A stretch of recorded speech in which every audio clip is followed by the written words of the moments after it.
Have you ever wondered what it feels like to drift beyond the reach of time itself? To let go of the ticking minutes and beating seconds and simply dissolve into the starlit hush of the deep sky. Take a slow breath. Let your body sink into comfort.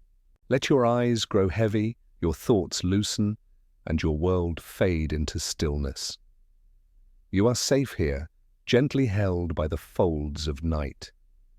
Listen to my voice, soft and steady, and allow it to guide you on a long, peaceful journey through the universe. You are about to descend into the quiet beyond, where the stars whisper lullabies and space itself cradles you in its eternal calm. Welcome to the beginning of cosmic fade. Above a sleepy blue world, a vessel drifted soundlessly in the upper cradle of the sky. It was not a ship in the way people often imagine, no gleaming panels or roaring engines. This one was quiet and smooth, shaped like a long ripple of moonlight, hovering just beyond Earth's exhale. It shimmered faintly in the twilight of orbit, like it was made of soft dreams and memory, not metal. Inside, the cabin was dim and still, lit by gentle gold light that pulsed like a heartbeat. The windows opened wide to the stars, framed by the dark curve of the Earth below. Here there was no gravity to press or pull, only the steady hum of silence, broken now and then by the distant sigh of a solar breeze curling past. The journey had not begun yet. This was the threshold, the edge, the space where breath lingers just before sleep finds you. Outside, the sky deepened to a velvet blue, growing darker with every moment as the ship slowly tilted its face toward the stars, preparing to fall, not down, but inward toward the center of the deep sky. The descent was not a plunge, but a surrender. The ship gave itself to space like a leaf slipping into a still pond, gliding farther from Earth's warmth and toward the hush of interstellar dusk. Inside, the silence grew more profound. Instruments dimmed to a soft glow. Screens flickered with gentle swirls of starlight, and the only sound was the whisper of a distant pulsar, singing through space like a far-off lullaby. Through the wide observation windows, stars began to stretch and blur, not from speed, but from nearness. They no longer looked like points of light. They looked like glowing embers behind frosted glass, suspended in a cosmic fog that shimmered with blues, silvers, and pale lavender hues.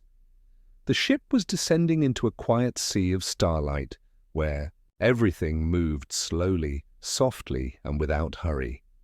There was no rush here, no urgency, only the rhythm of drifting further into the embrace of night. As the ship slid deeper into the starfield, the Earth vanished behind layers of light and distance, becoming just a fading glow, a memory wrapped in shadow.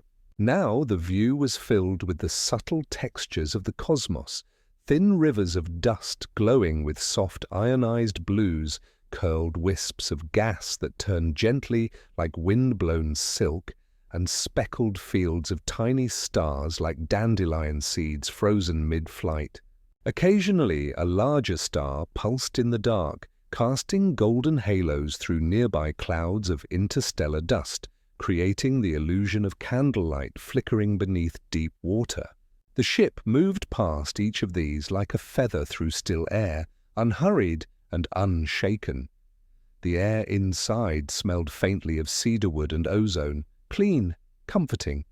The temperature remained steady and warm, like the inside of a favorite blanket. Outside, the stars wheeled in silence, and the vastness of the sky seemed to hum with a frequency just low enough to be felt rather than heard, like the deep purring of the universe itself. This is only the beginning.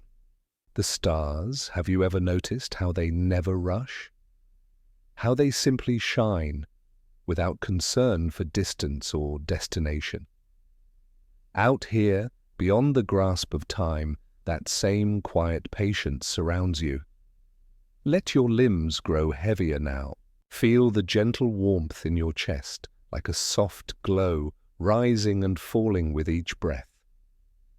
The world you knew is far behind. There is only this, the slow drift through starlit haze, a hush that wraps around you like a lullaby woven from light and distance. Keep listening to my voice. Let it be the current beneath your thoughts. The vessel drifted with the weightlessness of a sigh, slipping further into the folds of interstellar fog. The mist around it grew thicker, not cold or dim, but gently luminous like milk poured into water, swirling with the faintest shimmer. The stars here were veiled in that delicate glow, softened and blurred at the edges, no longer points of fire, but glowing petals suspended in space. The light was not harsh, it was ancient and quiet, as if the stars had aged with grace and now merely whispered their presence rather than announced it. The hull of the ship responded to that silence, dimming its own reflections, absorbing the calm like a sponge. No thrusters fired, no signal lights blinked. The craft moved as if by instinct, nudged forward not by engines, but by the gentle current of the cosmos itself, a soft, gravitational sigh, too delicate to feel, but powerful enough to carry it. Ever onward. Inside the ship, every surface seemed designed to soothe. The walls were a matte silver blue, cool to the eye and easy on the mind. Small lanterns, shaped like crescent moons, pulsed slowly along the edges of the corridor, their light rising and falling like a steady breath. The air held a faint fragrance of something fresh and earthy, like moss after a light rain. It made each inhale feel like the first breath after waking from a long, pleasant sleep. In the observation dome, the starscape stretched wide and infinite, filling every corner of vision with soft glows and silent geometry. Vast clouds of nebulae hung in the distance like brushstrokes on black velvet, one with a gentle magenta hue, another curling in smoky green. Through the haze, entire clusters of stars pulsed slowly, each one a tiny sun wrapped in its own quiet solitude. It was not loneliness you felt here, but peaceful isolation. The kind that asks nothing of you, the kind that lets you simply exist. Beyond the dome, a stellar nursery shimmered into view, an ethereal cradle of newborn stars still wrapped in swaddles of gas and dust. They pulsed with the pale light of beginnings, their warmth still forming, their gravity not yet strong enough to stir the mist around them. These were cosmic infants, tender, slow and delicate, spinning gently in their own time. The ship slowed to a crawl as though paying its respects. It passed through the outer edge of that nebula where the light took on soft hues of peach and silver, filtering through the windows like sunlight beneath deep water. Particles danced slowly around the ship, catching the faint light and turning it into a slow rain of color. Inside, everything was still. You could hear the soft hum of the ship's ambient systems, tuned not to disturb, but to lull, a sound, like a warm tone echoing through a bell that never ends. The ship's course curled slightly, navigating around a deeper pocket of gas, and as it turned, a shaft of starlight caught the interior like a gentle spotlight, filling the cabin with a sudden serene glow. The journey was not measured in distance now, but in presence, in the depth of stillness, in the feeling of floating, not just through space, but through a lull in time itself. You began to sense a rhythm, not of clocks or calendars, but of drifting light and deep hums. It was a rhythm the body could fall into, could surrender to, like a slow dance with sleep. The fabric of the cosmos, once overwhelming in its size, now felt intimate and close. It brushed against the sides of the vessel like a gentle current, inviting you to let go just a little more. You noticed that your thoughts, once busy and bright, had become quieter, fewer words, softer images like clouds thinning at dusk. Your breath, too, had slowed to match the cadence of the stars. Inhale, exhale, inhale again. The hush of space became your cradle, and the stars your lullaby.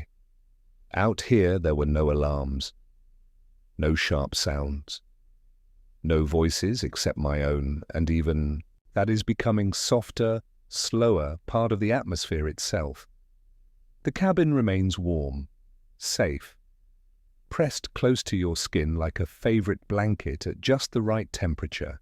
Outside, the spiral of the galaxy continues its slow turn, ancient and unbothered, its arms sweeping across the sky in a gesture that seems to say, "Rest, there is no need to hurry."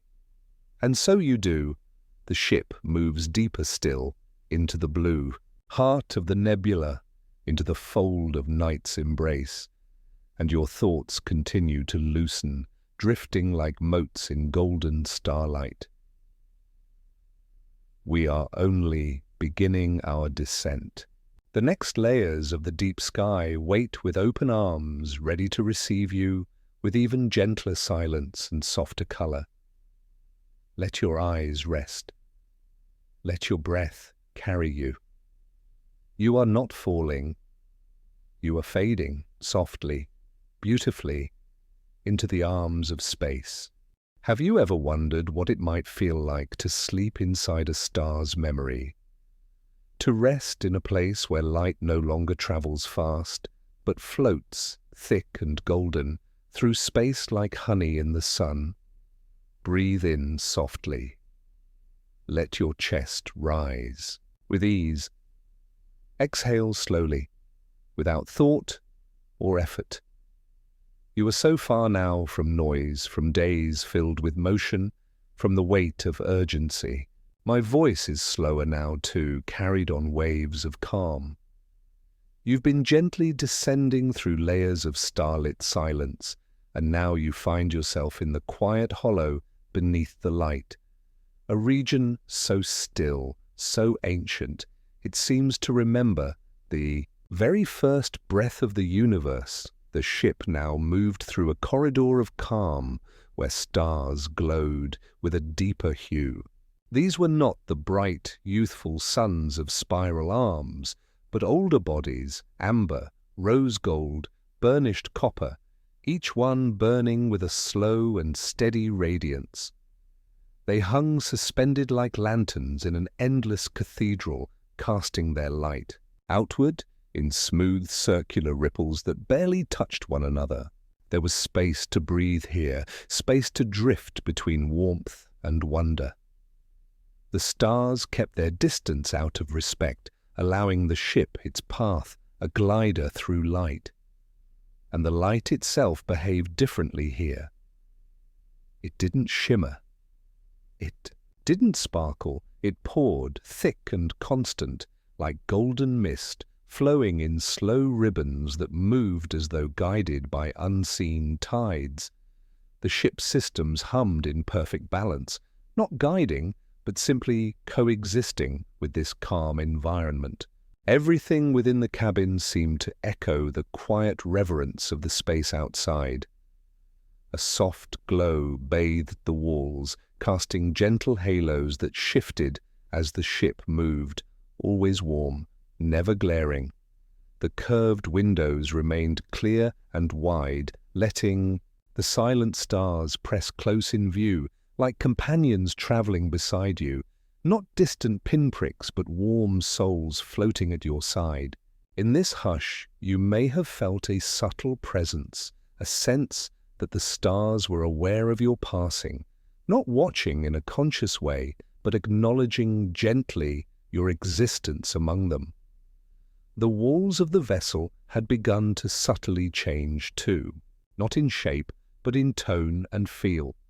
As if responding to your growing stillness, the surfaces softened, not physically, but visually, edges blurred, corners rounded by light. The patterns along the floor moved in slow spirals now, reminiscent of water stirred by a breeze. Every shift, every glow, seemed designed to keep your senses at ease. Even the temperature adjusted by a breath, always just a touch warmer or cooler, like the inside of a dream adapting to comfort. The scent in the air had deepened too, taking on hints of warm amber and distant woody spice, like the memory of a forest at dusk. Outside, a belt of ancient asteroids floated past, not jagged or threatening, but worn smooth by eons of quiet passage. They drifted slowly, their surfaces covered in a thin shimmer of cosmic frost, glinting pale lavender in the star glow. One of them turned ever so slightly, revealing a surface carved with delicate etchings, not natural, not accidental. Symbols, perhaps? Echoes of someone or something that once paused here to rest. It passed silently along the port side of the ship, a quiet monument to time itself. You felt no urgency to understand it, only a slow, deep appreciation. The kind that doesn't demand explanation, just presence. Further along the journey, the ship entered a region where the light changed again, not dimmed, but diffused, as though traveling through a veil of thin crystal. The stars here looked like pearls. Behind frosted glass, their edges softened, their colors blending together like pastels in a pool. And between them, vast stretches of soft darkness, velvet black and calm, like lakes without wind. These pockets weren't empty, they were full of stillness, full of potential. They hummed with a sound too low to hear, a frequency you felt instead of listened to, a sound your bones seemed to remember, though your mind could not name it. The cabin seemed to recognize this shift. The lighting inside dimmed slightly, becoming more ambient than directional. The walls grew quieter. Even your own breath seemed to hush itself, as though unwilling to disturb the peace of the place. A subtle vibration passed through the floor, gentle, like the memory of thunder too far away to fear. Just a reminder that movement continued. That descent, though slow, was still happening. It was easy now to close your eyes without realizing it. The images outside the window left trails in your mind like soft ink across paper. You could see the stars even with your eyes closed. You could feel the light in your chest, as if your heartbeat now pulsed in rhythm with the slow spin of the galaxy. This was more than sleep. This was surrender, a quiet merging with space itself. And if you listened, truly listened, you might notice something strange and wonderful. The silence was not empty. It was alive. It had layers, textures, like a great, endless lullaby sung in a language you didn't need to understand. It wrapped around the vessel, around you, around the shape of your thoughts. Not confining, not consuming. Just there, like the embrace of time slowed to its gentlest breath. The stars do not rush, and neither do you. This is only the third chamber in your 4-hour descent. More lies ahead, places quieter still, where light sings softer, and the void cradles more closely. Have you ever listened so deeply to silence that it begins to hum? Not with noise, but with something softer, something deeper, like the slow echo of the universe remembering its own name. Let your thoughts quiet even more now. Let each breath stretch out, slow and unhurried, like a feather floating through still air. You are far, far beyond the pull of any planet, past the warmth of familiar stars. Here, sound does not travel in echoes. It settles in layers. You are gliding through the harmonic drift, a region of space where silence and resonance live side by side, where light moves in slow waves and time has no desire to move quickly. The ship had entered this space like a pebble settling onto the surface of a pond, sending out no ripples, no shock. Only the gentlest arrival. The stars were more distant now, not in distance measured by light years, but in presence. They had quieted. Their colors were muted, no longer sharp white or burning blue, but soft glows of amber, sage green, and dusty rose. They pulsed slowly, each on their own rhythm like a choir with no conductor, each voice in harmony without a single note needing to dominate. Some of them blinked, some glowed steadily, and some flickered with barely their shimmer. And through this field of ancient light, the ship drifted like a single thought moving through a deep dream. The space outside the vessel had taken on a strange texture, not visible, but felt. It was as if the emptiness wasn't entirely empty. There were vibrations here, slow, low-frequency murmurs that passed through the hull in waves, like a breath inhaling through the lungs of the cosmos. These weren't threatening vibrations. They were calm and steady, like a lullaby whispered through stone. Inside the ship, the soft resonance was just barely audible, a kind of background tone that wasn't coming from any speaker or device. It was coming from space itself, from stars too old to shine brightly, and from dust that had been drifting for longer than entire civilizations had existed. And your body responded. You felt the sound in your chest, like the low thrum of peace. It calmed your bones. It made your shoulders drop. It slowed your thoughts. The observation dome stretched wide above you, curving around the cabin like a gentle embrace. Through it, you could see the stars arranged not in constellations, but in wandering shapes, like paint spread across dark water, slow-moving and formless. One cluster resembled a spiral, not sharp or defined, but loose and drifting, as if the galaxy had once twirled a ribbon and then let it fall in slow motion.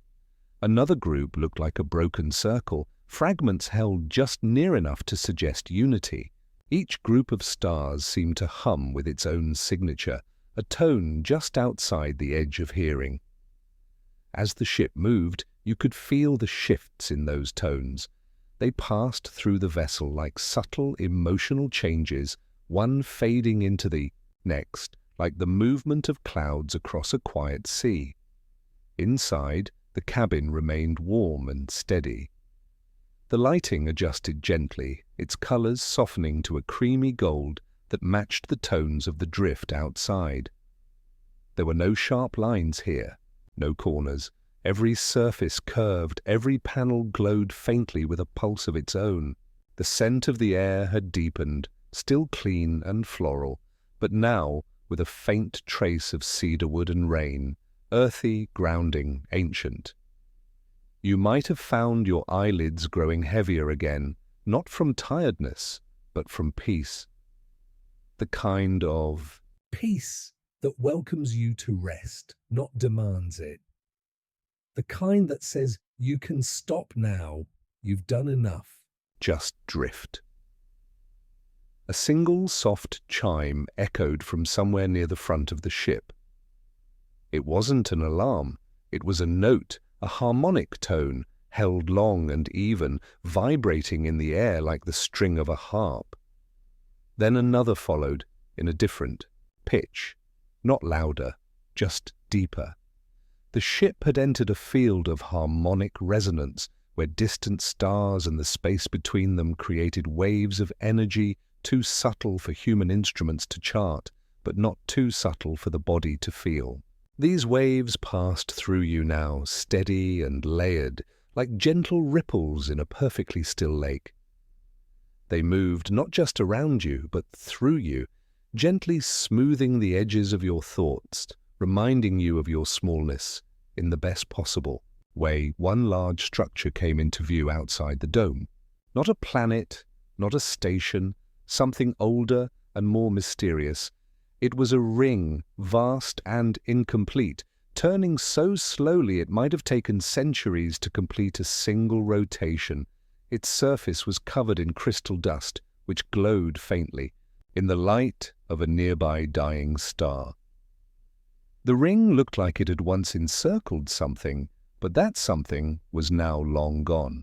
It wasn't abandoned, it was at rest. There was no decay here, no destruction, only surrender. The ship passed silently beneath it, respectful, reverent, and you from your seat watched it drift overhead, feeling as if you were watching the dream of a place that had forgotten time.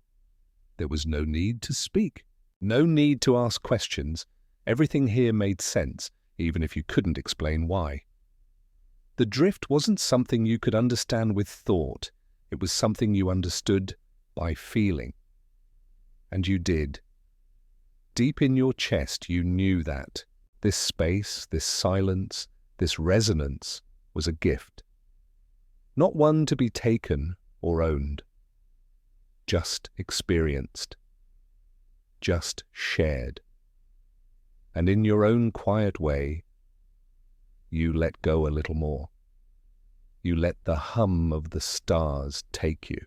You let the rhythm of the drift become your breath. The journey's far from over. You've only just begun to hear the song beneath the silence. But for now, let yourself rest in the music of stillness, floating with the ship as it continues its slow, harmonic descent. Have you ever imagined what it would feel like to drift beneath a tide made of light? Not harsh beams or brilliant flares, but old, tired light. Light that has traveled across millennia, softened by distance, sweetened by age. Light that no longer burns but warms, like the last glow of twilight resting gently on water. Let your breath fall into rhythm again. Easy, quiet, slow. Let your thoughts, even the ones just below the surface, begin to stretch out, unravel, float. The harmonic drift is behind us now, fading into memory like a soft chime echoing through the corridors of time. Ahead lies the next region of the voyage, a deeper fold in the fabric of space known only in hushed terms, the wake of ancient light. It is not a place marked on maps. It is a feeling, a field, a passageway. Here stars do not shine, they remember.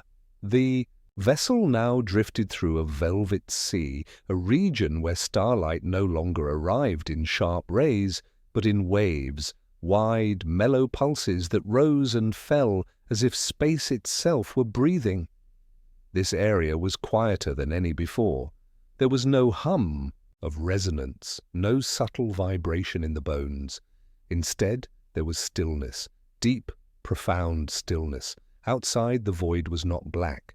It was layered in shades of dark plum and soft indigo, tinted by the faintest remnants of ancient illumination. The stars in this place had long since passed their brightest age. They now glowed like dying embers, gold, copper, and smoky violet, spaced, far apart, each one drifting at the end of a long, patient life. These were elder suns, their fire dimmed, not extinguished, their light like lullabies sung through time's longest corridors. The ship's passage was so gentle it could hardly be called movement. It glided as though pushed not by propulsion, but by a long-forgotten breeze.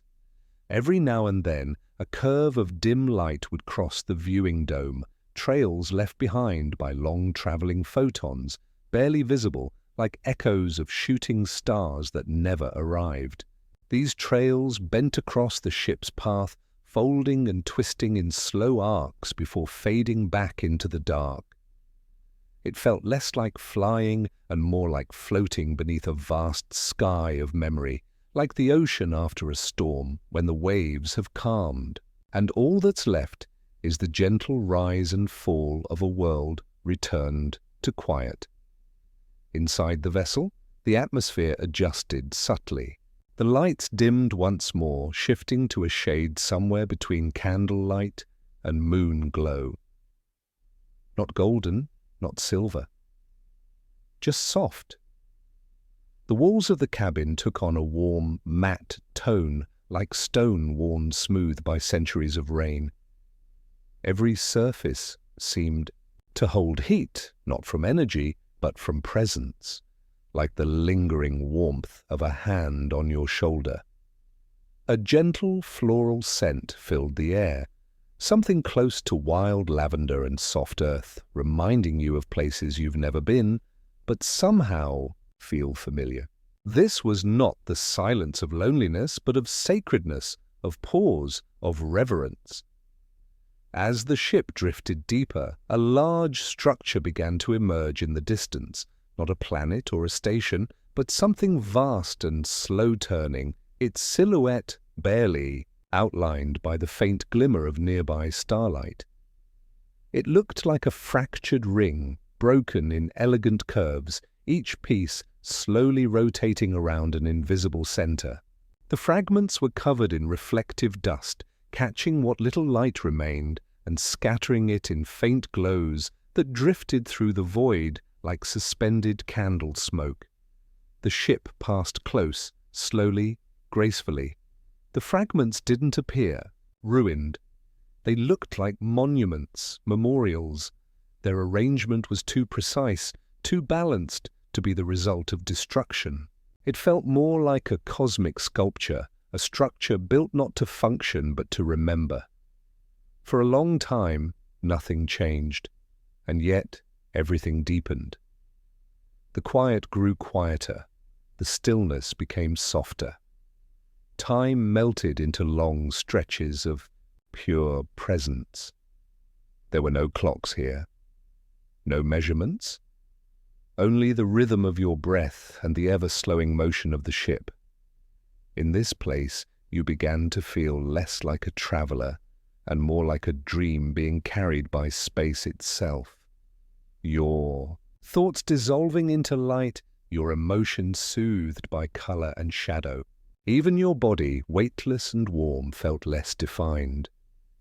You had become part of the vessel, part of the sky, part of the stillness. Then, just past the edge of the broken ring, came something unexpected, not in brightness, but in feeling. A glimmer. A small one, a flicker of pure white light. It pulsed once, twice, then faded, and as it did, the stars closest to it seemed to shimmer in unison, not loudly, not urgently, but like a breath being held, then released. The ship adjusted course slightly, turning ever so gently toward that shimmer. You didn't know why, but it felt right, as though you were being drawn forward not by curiosity, but by invitation. Inside, the lights responded again. A low, warm glow filled the corners of the room. The scent changed slightly, now with notes of something like old paper, sandalwood, and morning fog. It felt like entering a sacred library, one without walls, filled not with books but with starbeams and drifting thoughts. The walls of the ship offered no instructions, no alerts, only calm, only openness. There was no need to prepare. You were already ready. You had always been. Out in the distance, the shimmer grew larger, revealing itself not as a star, but as a cluster of pale lights floating in a loose formation, like a choir of tiny moons gathered in silent congregation. They did not sing, they simply glowed, in perfect stillness, in perfect unity. And as you approached, their light wrapped around the vessel, bathing it in the softest radiance you had ever felt. It did not blind, it did not change you, It reminded you of stillness, of breath, of peace. You are deeper into space now than most will ever imagine. The stars have quieted.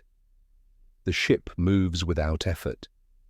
You are drifting, not through the dark, but through memory.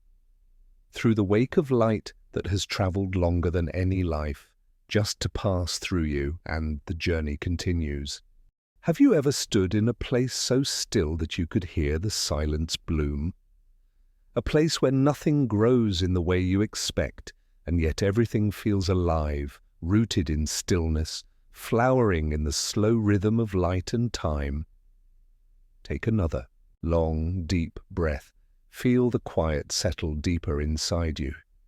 You're no longer drifting near suns or passing through stellar clouds. The ship has moved into an even more remote region now, a hushed expanse that stretches between galaxies.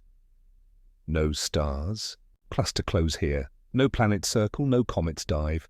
This is the garden between galaxies, a stretch of intergalactic space untouched by gravity's usual design, and yet it is not empty, it is rich in quiet, and it holds a strange, elegant kind of life.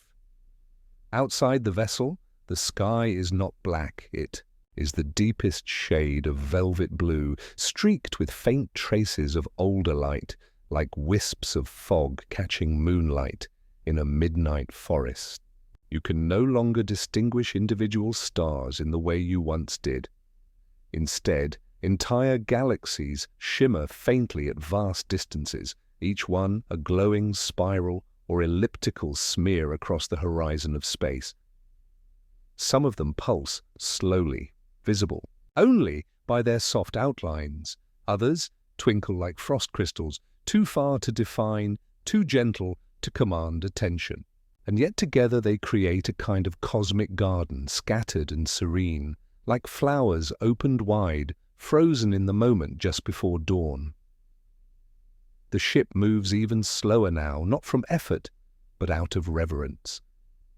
It coasts without sound, held in place by the faintest gravitational threads that stitch the universe together. There is no resistance here, no direction, only invitation. The cabin has grown even more silent, if such a thing is possible. Lights along the walls are now dimmed to the soft glow of candlelight, and the scent in the air has changed again. You notice it subtly, like a memory returning unannounced, something like cooled stone after rain, or the sweetness of old wood. The air feels deeper, as if even the molecules themselves are slowing to honor the stillness outside. And then you see them, floating nearby, not planets, not stars, but shapes, gentle, glowing forms suspended in the void like petals drifting in a windless pond. They are large, irregular, almost translucent. Some pulse faintly with pale light, blues, greens, silvers. Others appear more like glass, reflecting the distant shine of galaxies behind them. These are known as intergalactic bloom forms, though no one has ever fully understood what they are. They aren't alive in the way we understand life. They do not move with purpose, nor do they react. But they exist, and their presence is undeniable. They drift through this ancient garden, untouched, glowing softly, like thoughts that forgot, to disappear. The ship draws near one of the bloom forms, coasting slowly around its edge. From up close, its surface is not smooth, but gently textured like ripples frozen in translucent silk.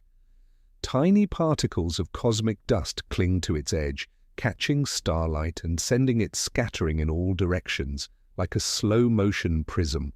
You can't tell where the bloom form ends and space begins. Its light is so soft, so diffused, it feels more like an atmosphere than an object. And still, it emits no sound, no signal, just presence, just peace.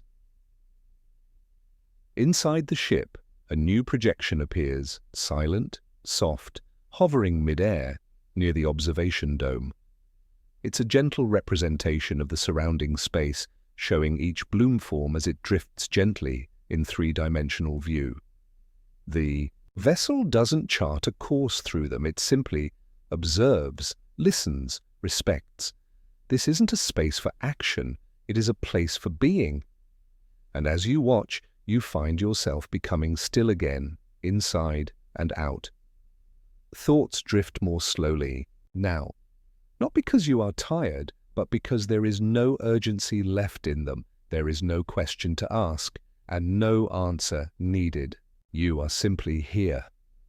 Somewhere beyond the bloom forms, a far-off galaxy turns lazily across the horizon.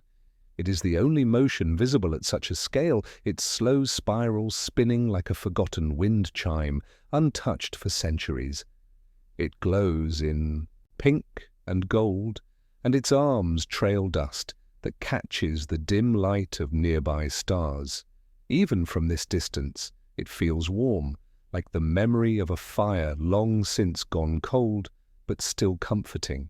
You realize then that this space between galaxies isn't barren, it's sacred. It holds the breath between stars, the exhale between moments of creation. And now, you are part of it. The ship has come to a complete drift, no propulsion, no motion, no resistance. It simply floats, held in balance between gravitational tides. It becomes a single speck among many, another bloom form in a garden designed not by time or physics, but by silence. The interior is silent, not lifeless, just perfectly still. And somehow that stillness cradles you. It wraps around your shoulders, your thoughts, your heartbeat. It tells you that this space, this quiet, is not the absence of life. It is its foundation. You are not watching the universe from afar. You are inside it, drifting through one of its rarest sanctuaries, and still the journey continues.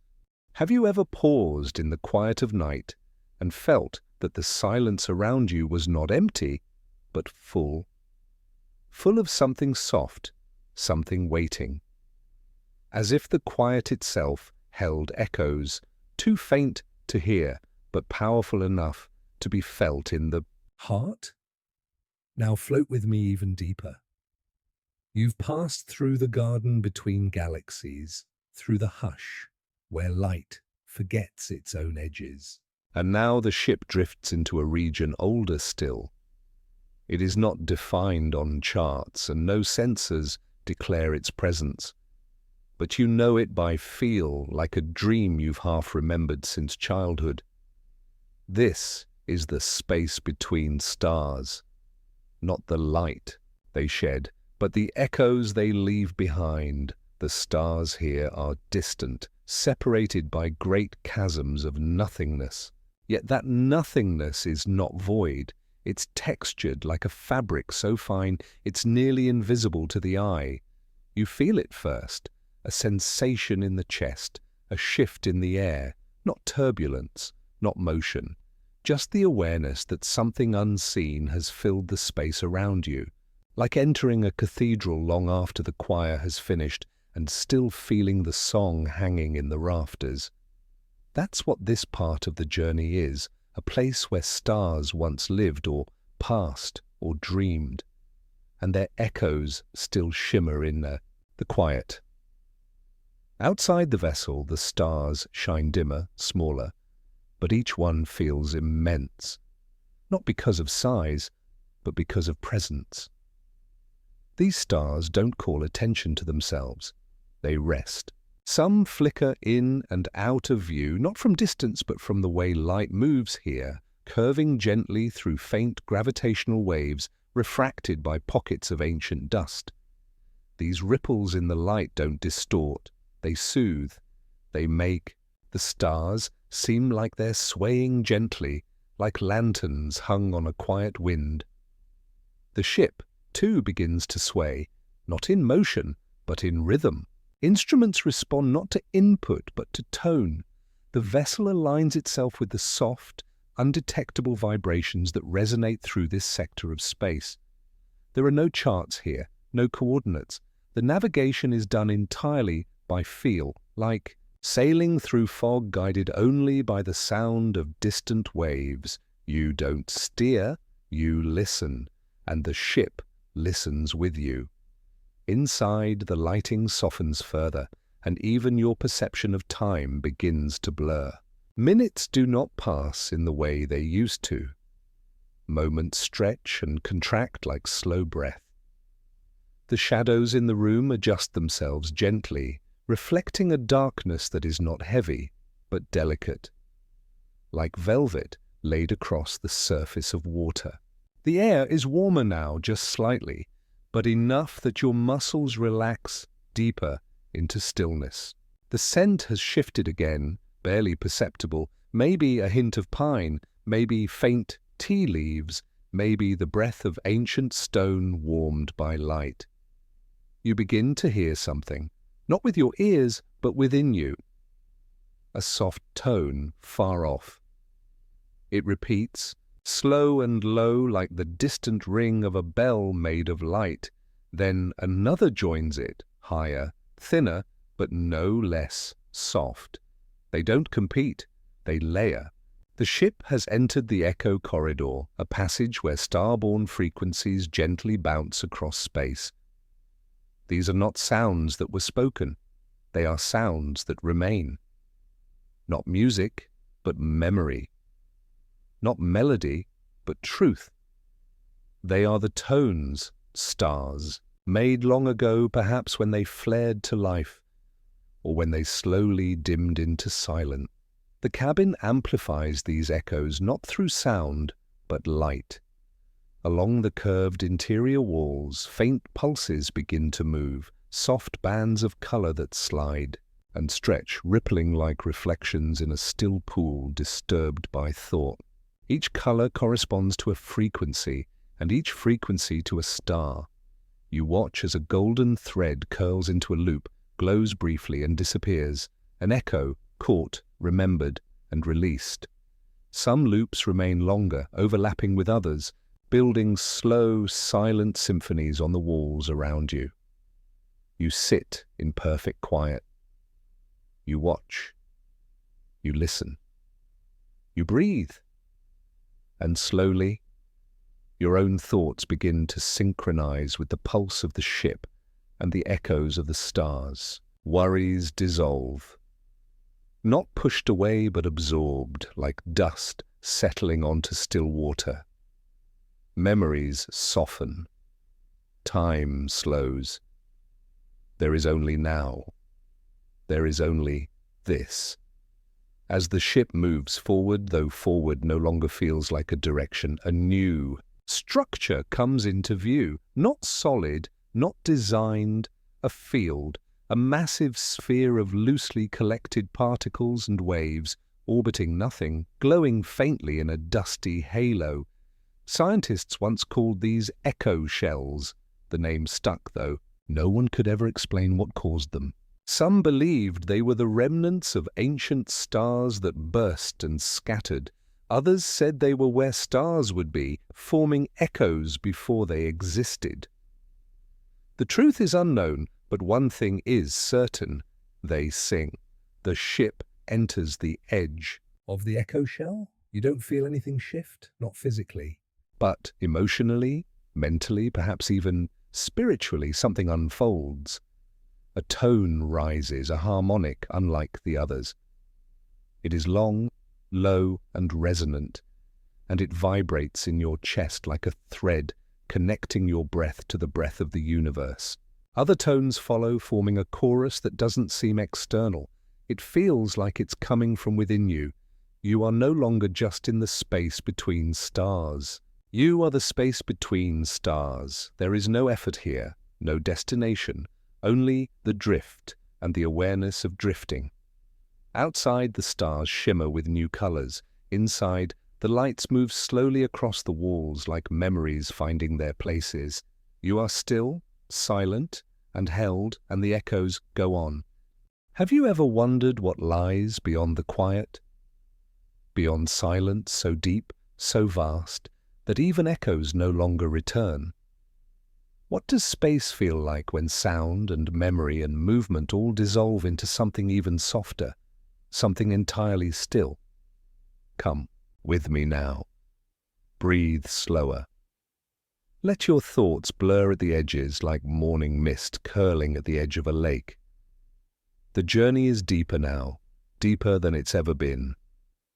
You've passed through the echo corridors, through fields of starlight, memory and crystalline resonance, and now the ship prepares to enter the luminous fold, a region where light itself bends inward, folding not from force, but from serenity. It is not a place of brilliance, but of glow. It does not reveal. It envelops. Outside the vessel, the change comes gradually. The stars begin to drift further apart until the space between them feels like entire oceans. Their glow softens, not in brightness, but in clarity. Their edges blur. Their colors smear together like watercolors on damp canvas. Everything becomes fluid. The light here has aged. It has traveled far, lost its urgency, and gained wisdom. Instead of darting straight across space, it curves and weaves, it folds. This isn't a trick of the eye, it is a fundamental shift. Even the ship's sensors flicker uncertainly, confused by the smooth, refracting haze all around. But you're not confused. You feel it in your body, a gentle pulling inward, like being drawn into a warm blanket of liquid gold.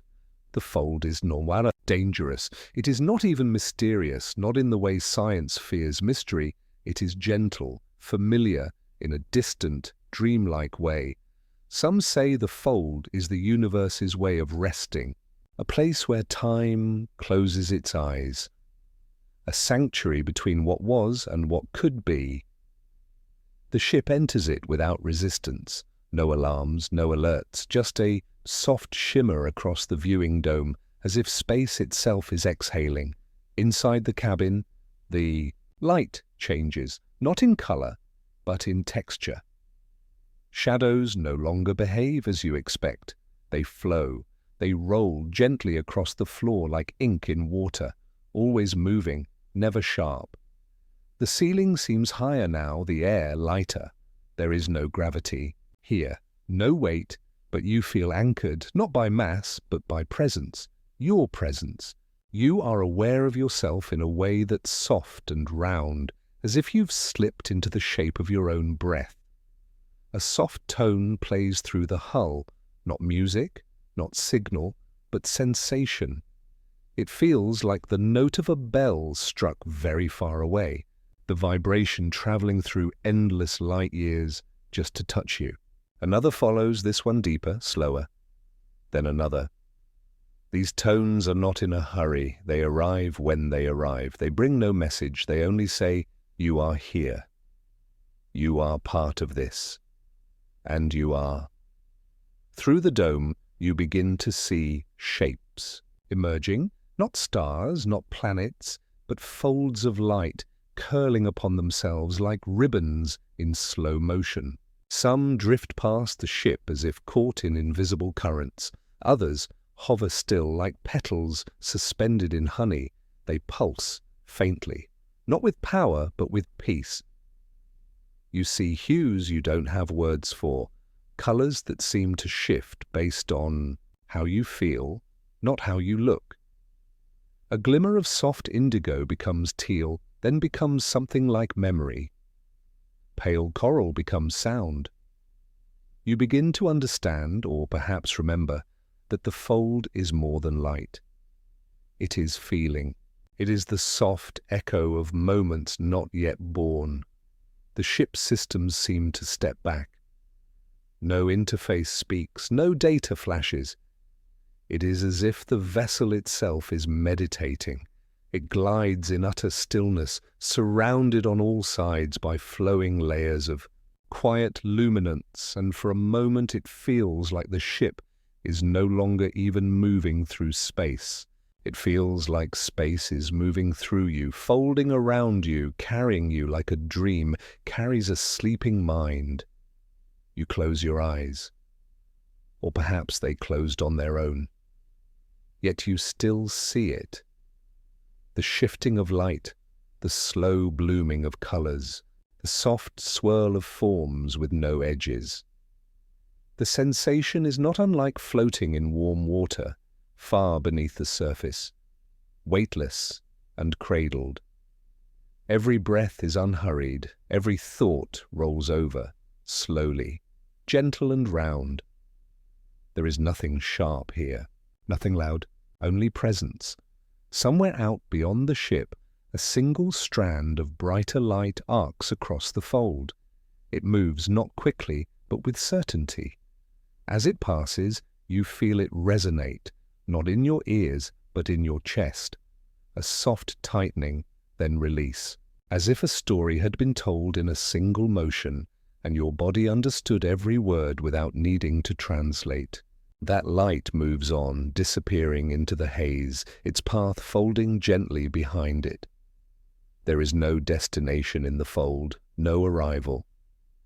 It is the journey itself, endlessly slow, endlessly soft. And you are part of it. You are not observing the stillness, you are inside it, drifting with it, becoming it. The cabin lights dim again, not into darkness, but into glow. The air feels like it's pulsing gently, like being inside a sleeping breath. The stars are distant now, quiet and small. The folds of light surround you completely. You do not float above them. You are woven into them. Every thread of your thought, your memory, your presence, cradled by light, too ancient to name. You are safe. You are drifting. And the fold carries you forward. Have you ever listened so closely to the quiet that you could feel its shape? As if stillness itself were a sculpture carved from something older than time, polished smooth by light and patience. Let your body soften again. You're floating in the folds of the universe now, not above or through them, but within them. The luminous fold lies behind us, shimmering like a ribbon of softened starlight, gently disappearing into the dark. And now the ship enters something even rarer. The crystalline silence, a field of cosmic space so calm, so exquisitely balanced, that movement itself begins to take on the qualities of music. Outside the ship, the stars become fewer still. The dark stretches wider. But this darkness is not absence. It is dense with detail, layered with light too faint to register at a glance. It glows not in points but in a glaze, like frost glittering under moonlight. Slowly, the first signs of the crystalline field appear, long, slender threads of frozen plasma drifting motionless in space, suspended between gravitational eddies, so gentle they might as well be the breath of the cosmos itself.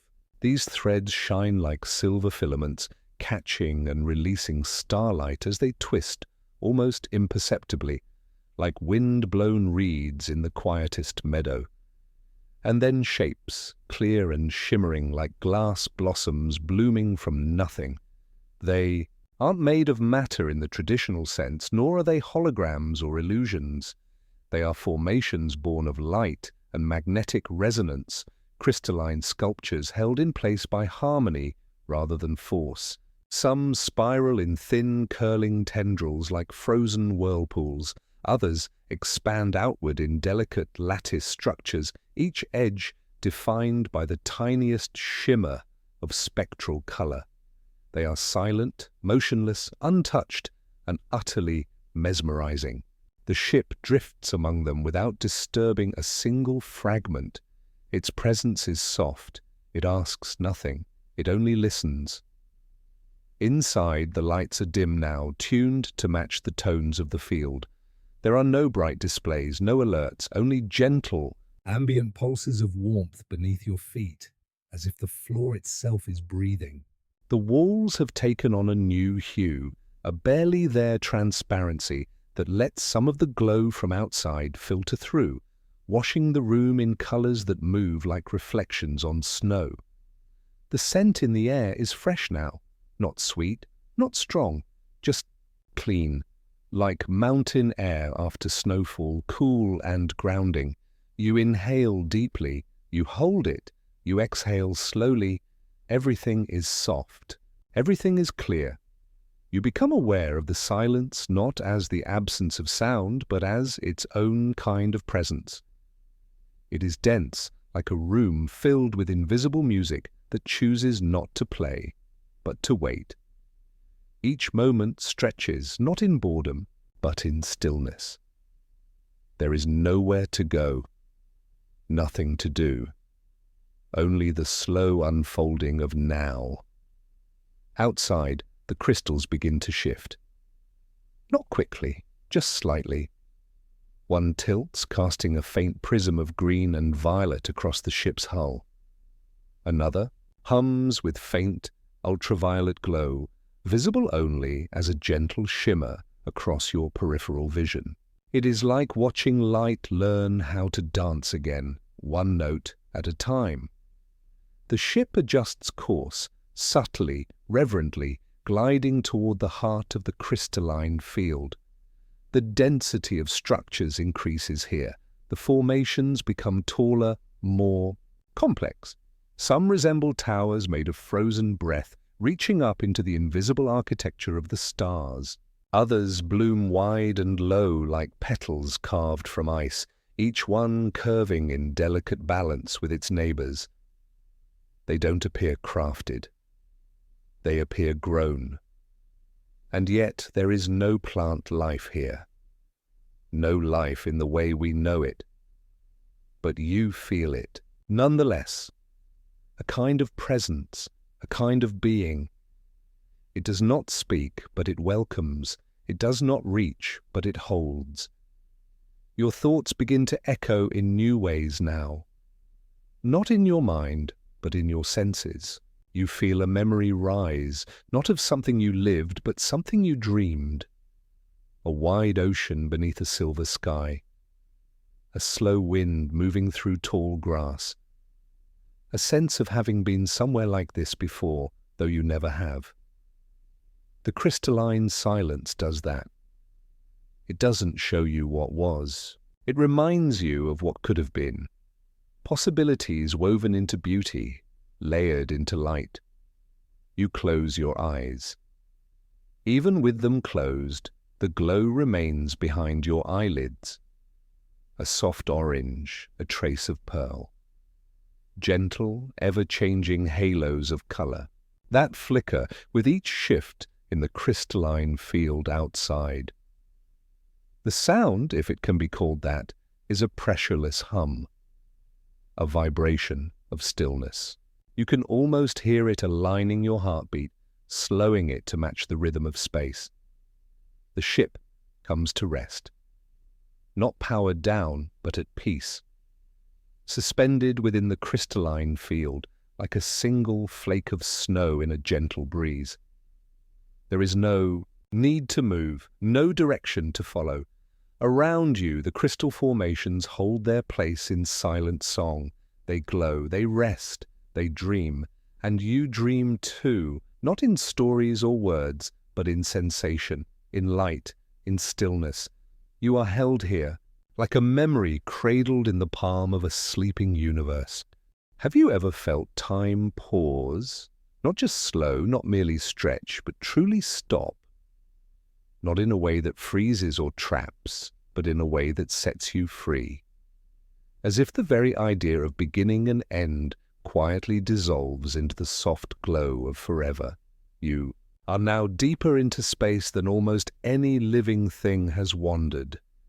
The crystalline silence rests behind you, glimmering like a distant cathedral of frozen stars, and ahead lies something softer still, something known only in stories whispered, between observatories and in the dreams of those who watch the sky for too long.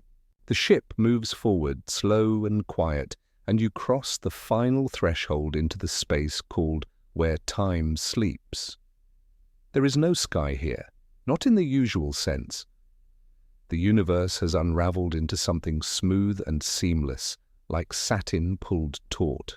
Across infinity, there are no stars to measure your place, no constellations to orient you.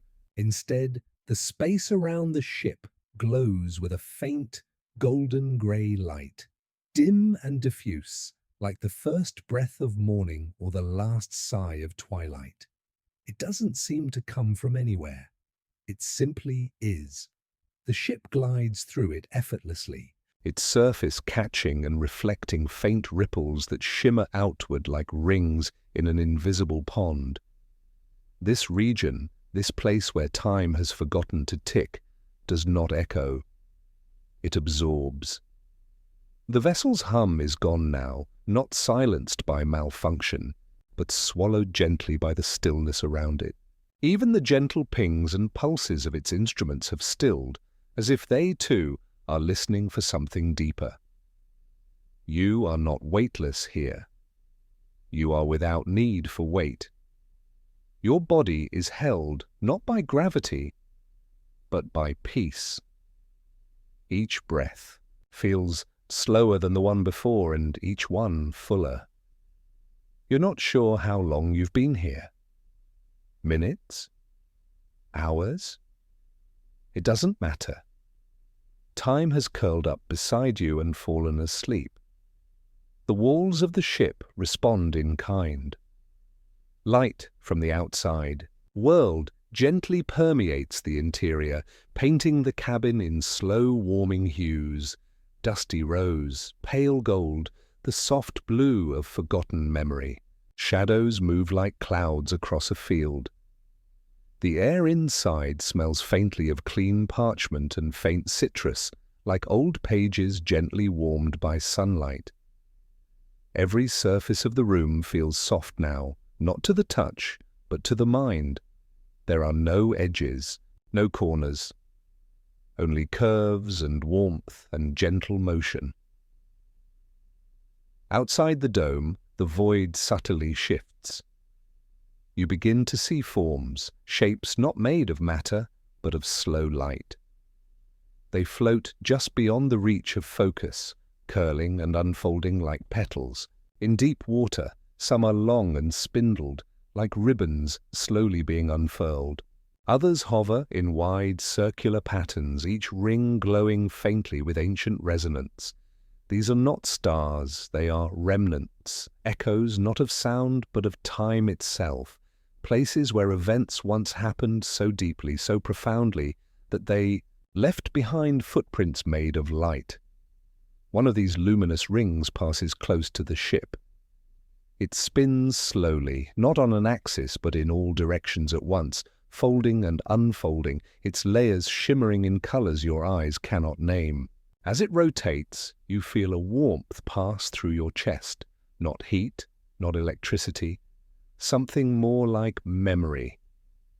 As if for just a moment, your body remembered something it never lived, a kindness, a farewell, a beginning.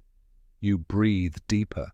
The sensation fades gently, without a trace, like the ending of a lullaby sung in a language long forgotten. The ship glides onward, not in a line, but in a slow spiral. There is no map here, and yet every motion feels perfectly placed, as though this was always where you were meant to come, not to arrive, but to drift. Somewhere along the curved edge of this region, a large halo-shaped form comes into view. It glows faintly from within, like the embers of a fire long since extinguished. This halo is vast, far larger than a planet but impossibly light, hanging in the void like a thought suspended in silence. Its surface is not solid. It ripples, slowly, like cloth caught in a breeze too small to feel. And as the ship approaches, its glow deepens, as if acknowledging your presence, not greeting, but accepting. The vessel drifts around the outer edge of the halo. No light is cast, yet everything seems brighter. Your thoughts are nearly still, now, not from sleep, from peace. There is no anxiety, no hunger, no sense of separation. It is as if your breath and the breath of this region have become one, two patterns folding into each other with such perfect ease that they can no longer be pulled apart. You are not alone here, though you see no one else. There is a presence, a collective calm, a shared stillness, perhaps the remnants of those who came before, perhaps the dreams of the stars themselves. You do not know, and you do not need to. All that matters is this moment, this fold in space, where time has laid itself down to rest. You lie beside it, not physically, but spiritually. You close your eyes, and the cabin glows on behind them. The silence isn't empty. It's full of presence, of warmth, of a love too vast to require a name. The ship slows. It floats now within the center of the luminous halo, cradled, like a cradle in the curve of timelessness. Nothing asks for your attention, nothing presses forward. The journey is still, and in that stillness you continue to drift deeper, not into space, not into sleep, but into peace itself. Have you ever stood at the edge of the ocean at night and felt that the sky above was not so different from the sea below? That the stars might be reflections, soft lights dancing on invisible waves? Now let yourself sink even deeper. You've passed through the fold where light curled in on itself like petals at dusk, and wandered the realms where time sleeps, where even the ticking of moments bowed its head in stillness. The ship, silent and warm, begins a slow descent again. This time not into darkness, but into a region of space so fluid, so softly alive, it's often described not in scientific terms, but in poetry.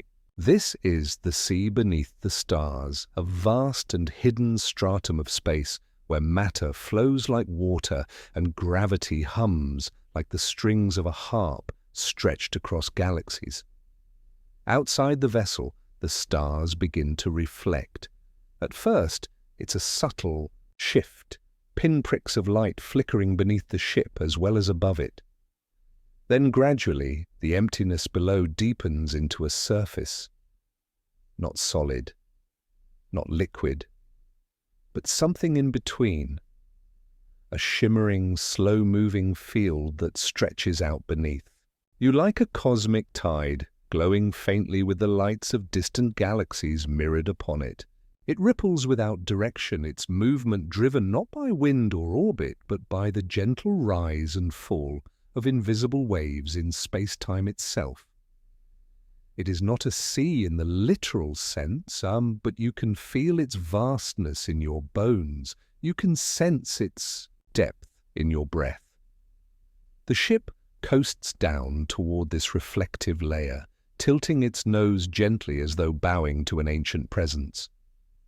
The moment the hull touches the edge of the sea, you feel it, not a jolt or bump, but a soft embrace. Like slipping beneath warm water, your body responds in kind, loosening once more, your limbs heavier with calm. The entire ship seems to exhale. A subtle glow spreads along its outer shell as the vessel is fully embraced by the current. Outside, long bands of light move in slow arcs, bending like reeds in a tidal flow. They're not particles. They're moments. Stretched memories of starlight drifting endlessly, reflecting the sky above in slow, luminous waves. The interior of the ship reflects the change. The lights soften to a deep, marine blue with hints of emerald and silver. The walls display not data, but movement, faint trails of waveforms projected like shadows from outside, dancing silently across every surface. The air has cooled slightly, tinged with the fresh scent of water and something faintly floral, like lilac in spring or dew on moss. You breathe deeply. You breathe slowly. And you begin to feel the sea within you now, just as much as around you. Your thoughts ripple more than they race. Your memories drift gently to the surface, not to haunt, but to rest. As the ship drifts further along the surface of this stellar sea, great shapes begin to emerge in the distance. Not ships, not planets. Vast, slow-turning forms like cosmic. Jellyfish, their tendrils miles long, aglow with the softest white and gold. They move not in purposeful direction, but in deep rhythm, expanding and collapsing with each rise and fall of the space sea's unseen tide. Some have no central form, only lace-like veils of light stretching in all directions, pulsing faintly, always changing, never disappearing. These beings are not alive in any traditional sense, but they are present, and they are aware.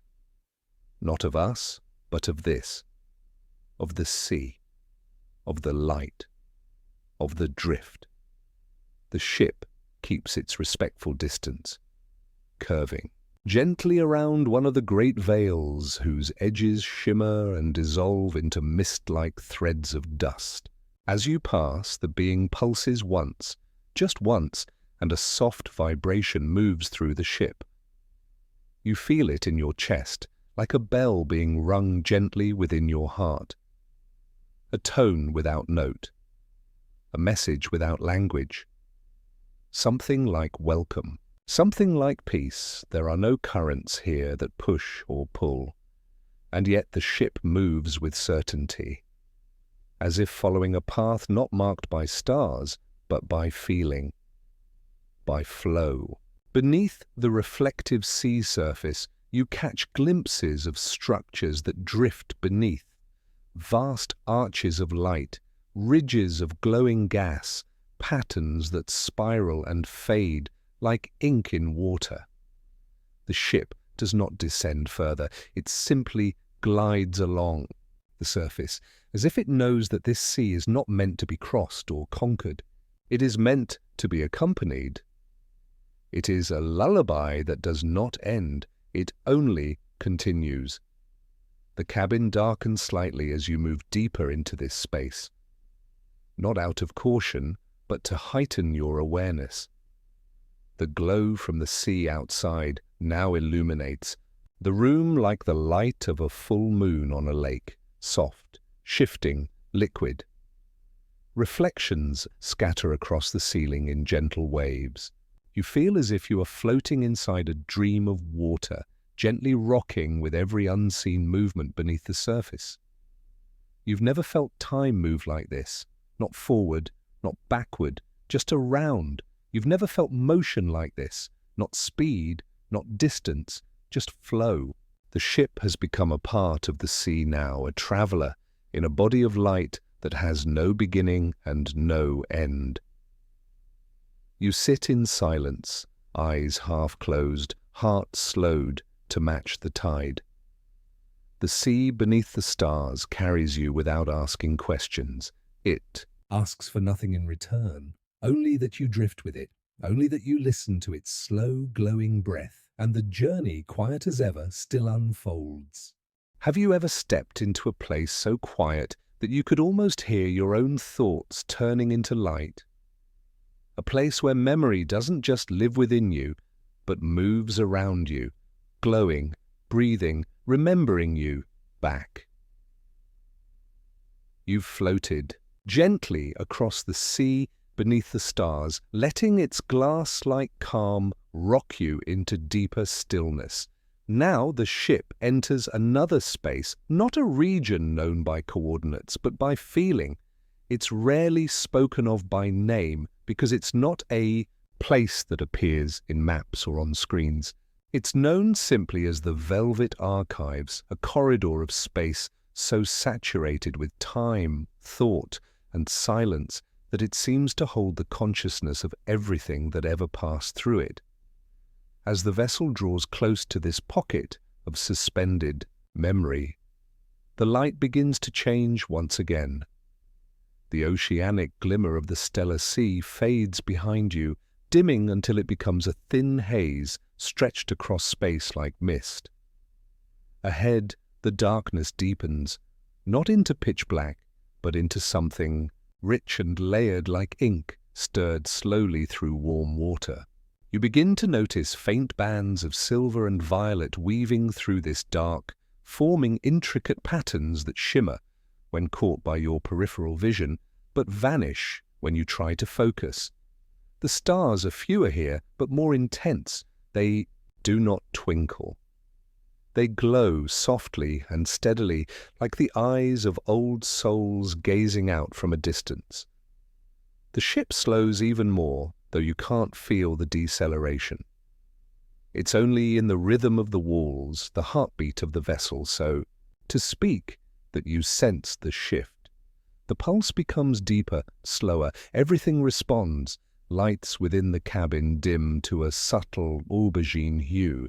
The atmosphere cools, but never uncomfortably, more like the air in a vast ancient library where every breath carries the trace of stories too old to name. A scent arises, dry parchment, a hint of lavender, and something harder to place. Starlight caught in velvet.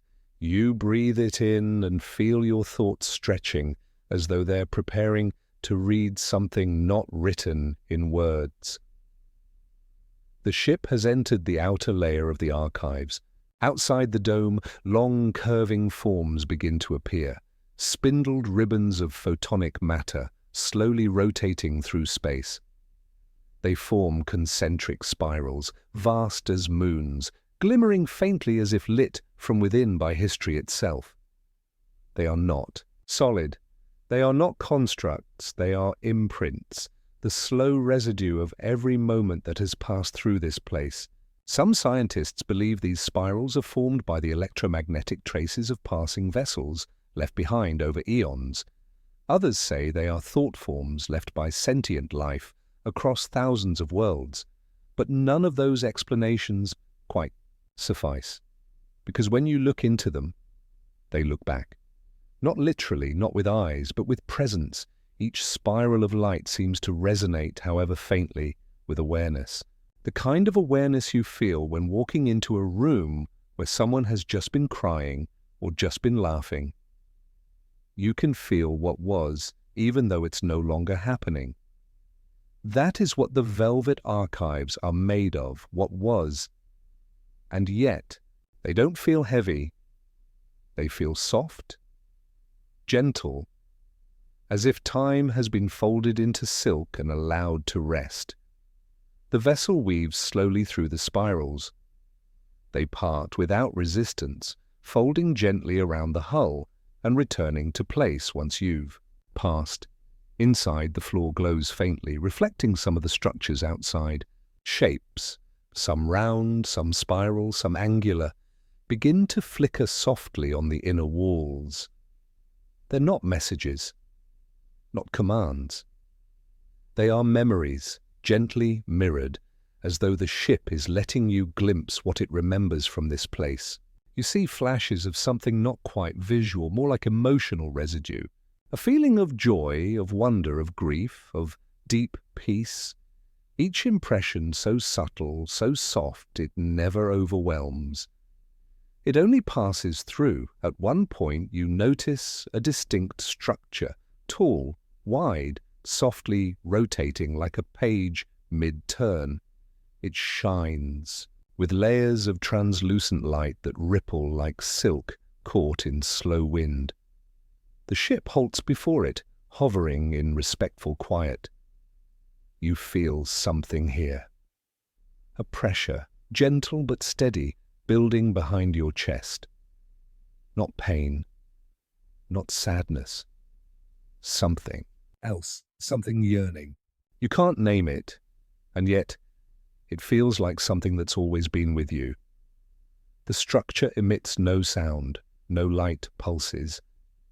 It simply exists, and yet its presence is deeply known.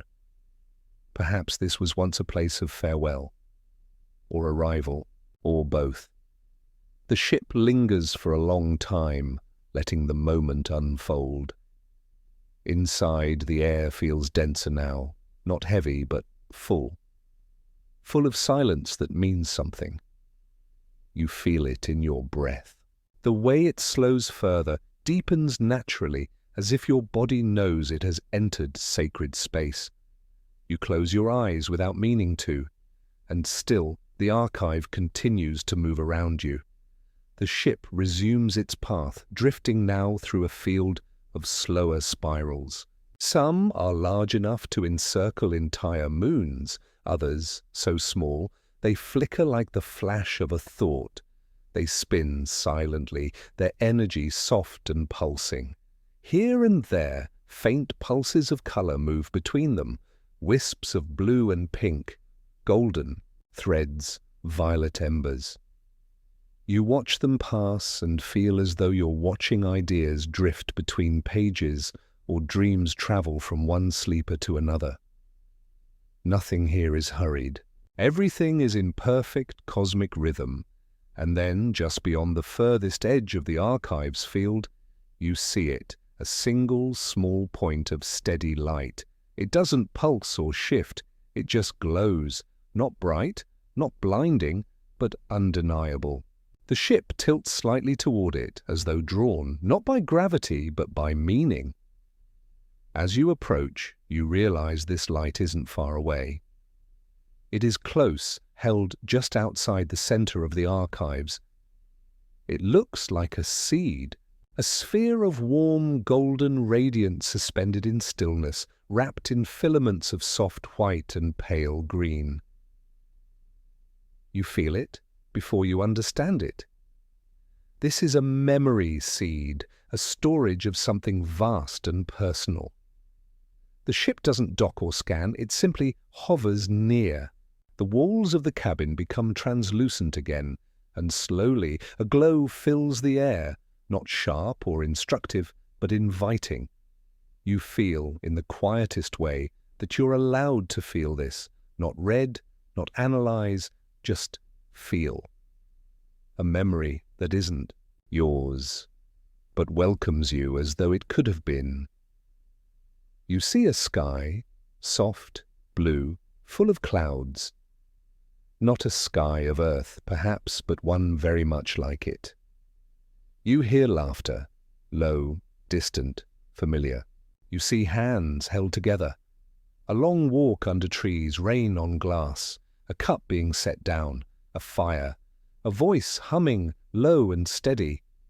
All of this passes through you in gentle waves. None of it forces emotion. It simply offers presence. These are not your memories, and yet they comfort you. As if someone long ago left a piece of peace behind, hoping someone else would come along and feel it. And now you have. The ship remains still for a long, unmeasured moment.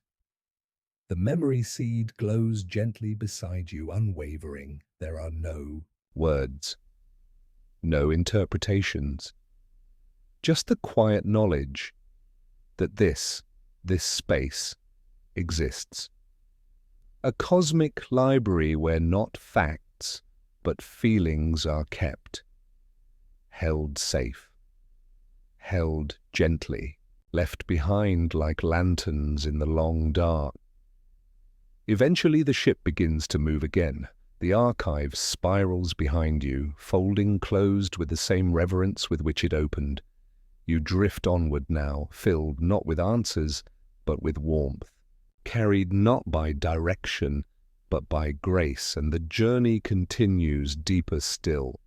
Have you ever stood before a mirror that didn't reflect your image, but your essence?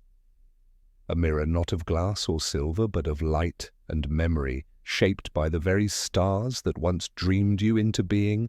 Now float a little further. You've drifted gently out of the velvet archives, past spirals of quiet thought and luminous memory, and deeper into the vast, unknowable hush. The ship's engines remain dormant, not in sleep, but in reverence, It needs no power here, only direction. And that direction is not drawn by destination, but by feeling. The universe itself has become a guide, gently curving its light and gravity around your path, nudging you like a tide draws a feather. Ahead lies a structure so subtle it can't be seen, only revealed. It is not built of metal or ice or stone. It is composed of time-light, layers of radiant presence accumulated over millennia, drifting together into something that's not quite a place, not quite a being. You're approaching what some call the mirror of forgotten suns, a reflection field nestled deep within the folds of intergalactic shadow, where the light of dead stars goes to dream. The space surrounding the mirror appears empty at first, void of stars, void of color, but that's only how it seems. As the ship draws near, space begins to shimmer, lightless at first, like heat over glass, then growing clearer. Subtle bands of ghostlight rise around you in slow waves, illuminating the edges of something vast, something hidden. A circular field, miles across, not flat, not curved, but folded inward, like a lens that sees not with eyes but with memory. The mirror itself doesn't reflect in the way you expect. It doesn't return your appearance, it returns your presence. And not just yours. Everyone and everything that has passed near its gaze. It holds the impressions of stars long extinguished, of civilizations that whispered through the dark for a while and then vanished, leaving only echoes behind. Here, those echoes are not lost. They are gathered, held gently within this translucent ring of remembering light. The ship slows as it crosses into the mirror's perimeter. The light bends, not sharply, but like silk dipped into water. Shadows stretch impossibly long.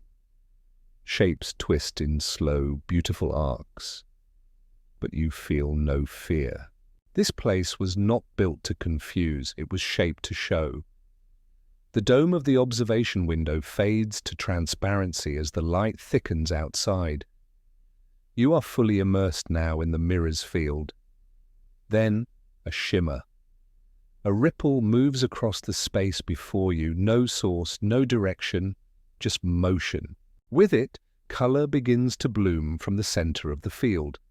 Faint at first, like the inside of a seashell, then growing brighter. Shades of rose gold, of pale jade, of cobalt, edged in pearl. These lights don't just appear, they emerge. And as they do, something else happens. You begin to see shadows within them, not ominous ones, just shapes. Faint silhouettes of stars, planets, towers, trees, rivers, moments. Not images, not stories, but reflections. You realize then that the mirror does not simply echo, it responds. The light moves closer, softly illuminating the hull of the ship.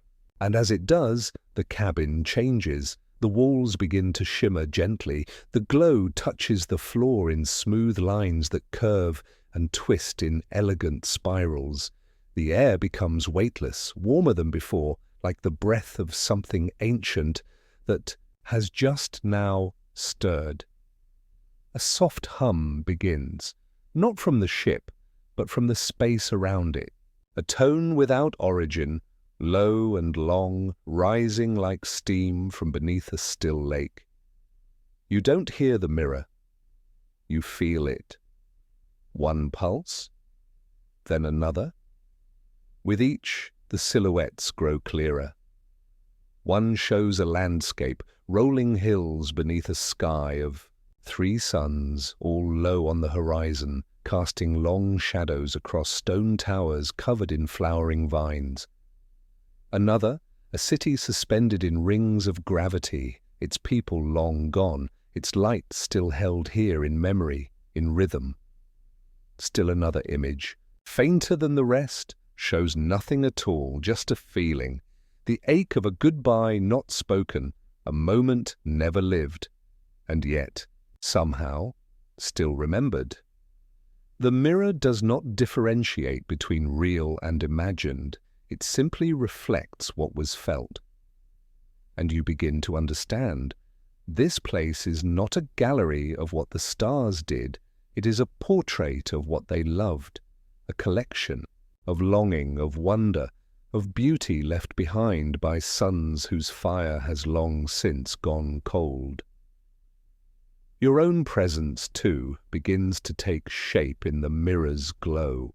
Not a copy, not an image, a trail, a pulse, a set of lights rising softly around you, forming slow arcs of memory. They show no specific scene, only warmth, silence, drift. The peace you have found on this voyage, the serenity you've carried with you through each stage of descent. And just for a moment, you see a shape within the glow, faint, beautiful, tender. A moment from your own life, perhaps a quiet sunrise, a familiar face, a hand held, a breath taken during a moment of joy. The mirror shows you this, not as a reminder, but as a gift. You left it behind once. Now it has returned to you. The ship drifts in stillness, the only movement the rotation of reflections across the window. You sit quietly cradled in a glow made not of heat but of presence, and you begin to feel deeply, clearly, that these stars never died. They only transformed, their energy, their memories, their light, all of it folded here, woven together into a mirror that never judges, never explains. It only remembers. And you, too, are remembered now. Outside the dome, the mirror shifts again. The lights begin to drift outward, not fading, but dispersing, like seeds carried on a breeze. The memory field loosens its shape, letting each impression return gently to the sea of space. The mirror's cycle is complete. It never holds forever. It only reflects for as long as it's needed, then folds its light again into silence. The ship gently turns, guided once more by rhythm rather than propulsion.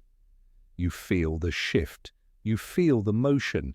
It isn't departure, it's continuation. The mirror disappears behind you, not lost, but hidden, waiting for another moment, another traveler, another memory to hold. Inside the ship, the cabin returns to its familiar, soft, golden hue. The hum fades to a whisper. You exhale slowly, deeply, and notice that the breath you've just taken is the first one in a long while you've been fully aware of. You are still. You are full. You are held and ahead, beyond the mirror of forgotten. Sun's space stretches on, but something is different now. It's not wider, not darker, just deeper. As if, after seeing the reflections of the past, the universe has unfolded a new layer, a new path. One not lit by stars, but by understanding. Not driven by curiosity, but by peace. And the journey still continues. Have you ever released something into the sky, something small, glowing, full of meaning, and watched it rise into the night, not knowing where it would go, only trusting that the stars would know what to do with it? Now, open your breath once more. Let it pour in slowly like the tide. You have passed through mirrors of memory and the hush of stellar oceans. The cosmos, once wide and full of distant light, now folds around you like soft fabric, weightless and infinite. You are no longer merely a traveler. You are becoming a part of this space, not apart from it, but of it. And ahead lies a region known in hushed tones as the lantern drift, a soft field of floating light, a resting place for the intentions of stars. The ship glides forward without effort. Its hull barely gleams now, dimmed in respect for the region. It enters, everything slows even more than before. Movement feels like exhale, sound like memory half-whispered. Outside the vessel, the darkness is rich, textured with misty threads of indigo and pale gold. No harsh starlight, no sharp silhouettes, only a deep, velvety space pulsing gently with warmth. Then, from this dark, something begins to glow. First, it looks like a spark, no brighter than a candle's flicker. Then another appears, and another. Dozens, hundreds. They rise, drift, and fall in the stillness like bioluminescent creatures beneath the surface of the sea. They are not stars, not meteors. These are lanterns, soft orbs of light, suspended mid-space, glowing gently. Within a warmth, each one unique. Some small as pebbles, others the size of small moons. They move not randomly, but with a sense of thought, of rhythm, as if guided by something unseen. Not intelligence, but intention. The ship approaches, slowly, reverently, letting the lanterns part to make way. And you are given your first close look. The lanterns pulse not just with light, but with emotion. They glow in color, not defined by heat or spectrum, but by meaning. One glows soft lavender, a memory of peace. Another burns faint coral, a farewell perhaps. A third pulses with a dim teal, full of longing, but also love. These lights are not simply matter, they are messages, released by worlds, by stars, by ships like your own, not messages written in language, but in feeling, in presence, in truth. Somewhere, in a forgotten part of your awareness, you understand. This is where the universe keeps the things it does not want to lose. The ship comes to a gentle stop amid the field. Lanterns drift past the dome, some close enough to illuminate the cabin with their quiet glow. Inside, the light bends across your surroundings in soft arcs, trailing along the floor, reflecting off the curved interior walls. The vessel has dimmed its systems almost completely. It knows, as you do now, that this place is sacred. The lanterns do not speak, but you begin to feel them. Each one is like a note from a long-forgotten song, a tone that stirs something in your chest. You don't need to know the exact source. The meaning arrives anyway. Some lanterns carry gratitude. Some carry sorrow so deep it turns beautiful. Others shimmer with curiosity, joy, tenderness. A few blink softly, fading in and out like thoughts too shy to stay for long, and in every one there is something familiar, not in memory, but in recognition. Then something changes. A lantern just ahead of the ship's bow begins to glow more brightly. Not with urgency, but with invitation. It hovers, still and perfect, about the size of a closed hand, glowing, with warm ivory light tinged in rose. Slowly it drifts toward the dome, gently brushing the edge of the glass. The glow increases just slightly, and for the first time you see what lives inside, not an image, not text, a feeling rising into shape. You see two figures beneath a silver canopy, one reaching toward the other, their hands close but not yet touching. Around them, starlight, gently falling like snow. A moment paused in time.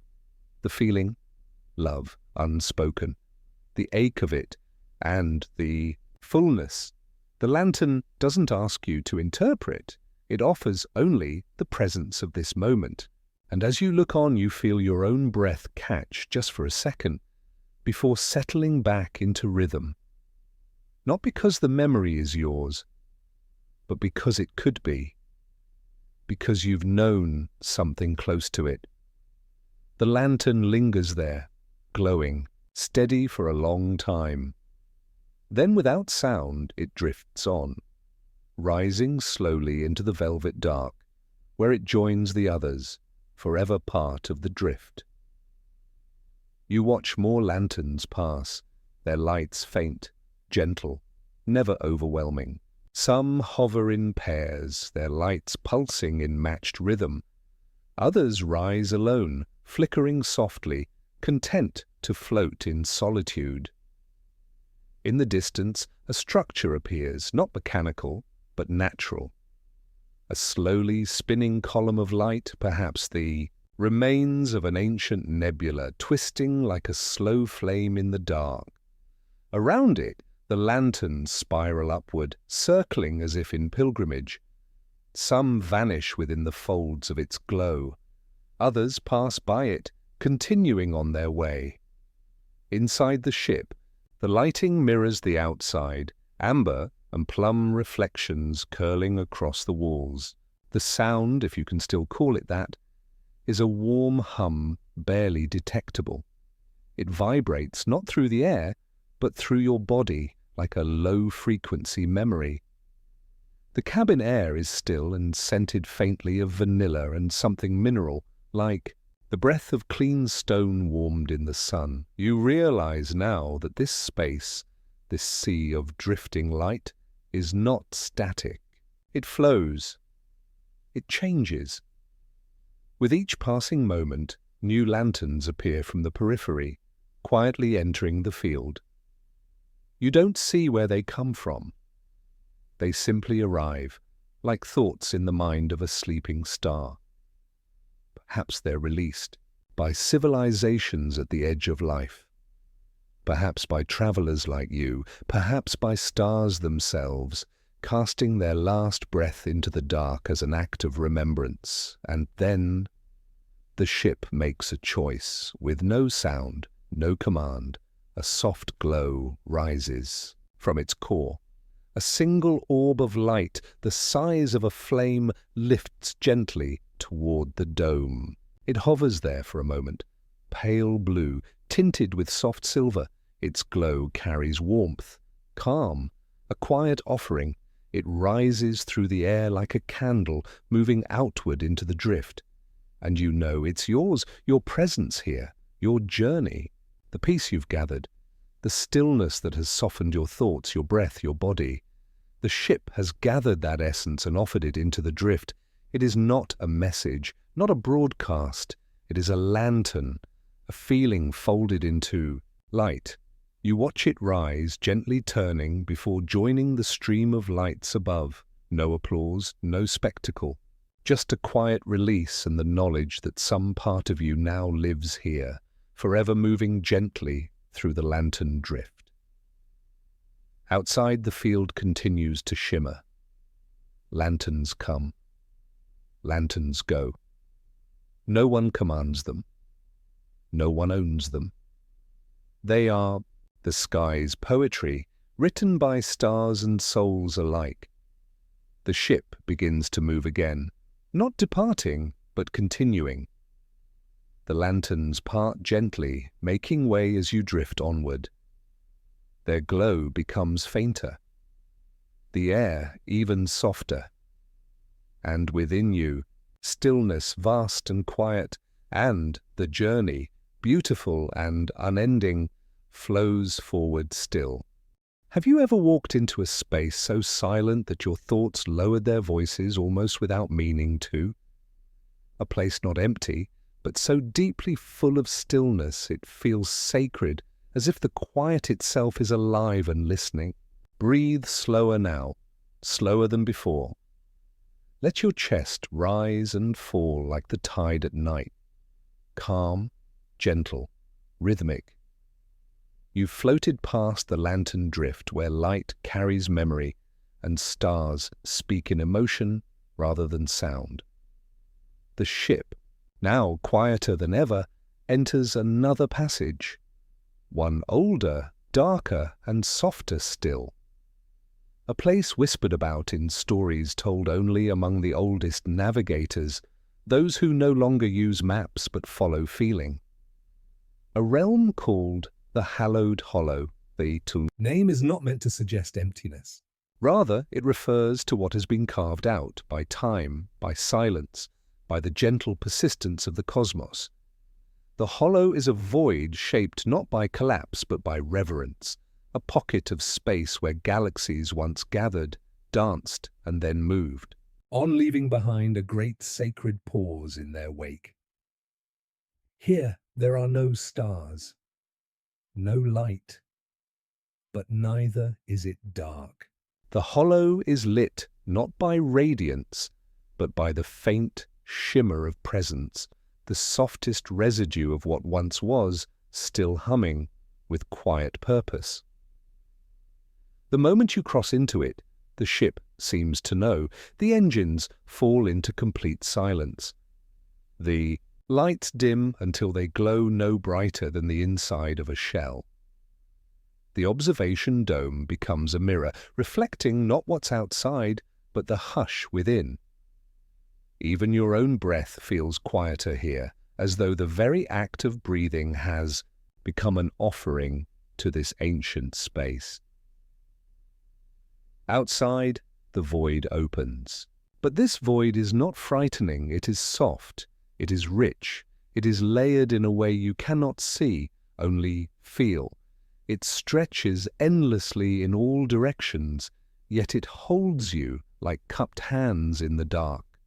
You are not adrift, you are cradled, and in this cradle, something begins to shift, not with noise, but with awareness. Faintly, in the far distance, a ring begins to glow. It's not lit in any conventional way. No flame, no electricity, no starlight. It glows from within itself like the memory of fire left behind in cold ash. It is wide, vast enough to encompass a moon, but impossibly thin, like a single filament spun in a perfect loop. It hovers in the center of the hollow, slowly turning without direction, untouched by force or time. As you draw nearer, you realize it is not a structure, not an object. It is a threshold, a marker not of place but of presence. The ship comes to a stop just before it. It does not cross, it simply waits, and slowly, gently, the ring responds. It begins to shimmer with faint pulses, soft waves of pressure that you feel rather than see. They move through the cabin like slow heartbeats echoing in your chest with perfect timing. And with each pulse, you begin to hear something, not with your ears, but inside your thoughts. Not sound, not words, but intonation. A resonance that feels both vast and intimate. The ring is singing, not in music, but in meaning. A tone shaped like sanctuary, a song made of stillness. Then from beyond the ring, something begins to form. At first, it's only a shimmer, light without shape, like mist curling above warm water. Then it coalesces slowly, revealing an immense structure rising in the distance, not built, not grown, but remembered into being. It resembles a cathedral, yet not one made for worship, one made for listening. Its walls are translucent, rising in tall spires that flicker with faint constellations. Inside you see layers of arches and corridors all open to the sky, each one pulsing with slow, deliberate light. And in that moment, you understand, this is not a building. It is a resonance chamber, a place created not to hold things, but to hear them, a cosmic amplifier of silence. The ship receives no signal, no command. It simply moves forward, slowly crossing the threshold of the ring. The moment it does, everything changes. The air inside grows stiller. Time slows, not as a trick, but as an allowance. Each second now passes like a single drop of water falling into an endless well. You are drawn into the hollow's heart. The interior of the resonance chamber unfolds around you, soft walls lined with waveforms etched in light. These waveforms move slowly, as if recording the silence itself. Along the edges of the space, great panels of crystal drift gently, turning like pages in a book that has no author, only readers. You begin to feel them, not just as shapes, but as voices, quiet ones, old ones, not speaking, not asking, just existing. Some feel like questions never answered, others like truths too gentle to need explanation. In one corner of the hollow, a single sphere drifts, smaller than the others, and softly glowing in a tone you cannot name. As the ship approaches, the sphere opens, not physically, but emotionally. It welcomes. Within it, you see nothing, and yet you feel everything. All the journeys that led to this moment, the breaths you've taken since entering the void, the memories you let go of back in the lantern drift, the quiet now gathered inside your chest like a full, warm silence ready to be shared. The ship pauses beside it, not touching, just close, enough for stillness to pass between. You realize then that the hollow does not gather answers. It collects presence. It remembers only the truths we carry in silence. This sphere, and the others like it, hold no secrets. They hold what was felt, not what was proven. And as the ship begins to turn away, slowly, softly, you carry that feeling with you. The cathedral fades into the shadows behind you, its form dissolving like mist in first light. The ring recedes, closing without closing. And the hollow, wide and infinite, cradles your ship one last time before releasing it gently back into the deeper drift. Inside the vessel, you breathe again. The air feels lighter now. Time begins to hum once more, not louder but more clearly. The walls brighten to a soft, rose-tinged gold.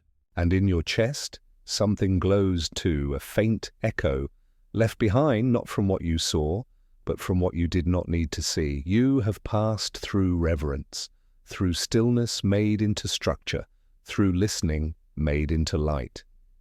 And now, ahead, a new glow forms on the horizon. But for now, drift. Let the silence remain within you a little longer. Let the hollow linger. Let the song of stillness ring on in your breath. Have you ever watched snow fall in the dark, when every flake seems lit from within, floating slowly, not falling, as though the sky is remembering how to whisper? Now let your body rest just a little more. Let the silence of the hallowed hollow drift into memory the way dreams dissolve as morning nears, gently, without edges. You have passed through rings of presence and resonance, through echo and hush, and now the ship glides into a place where stillness begins to stir again, where silence becomes shimmer.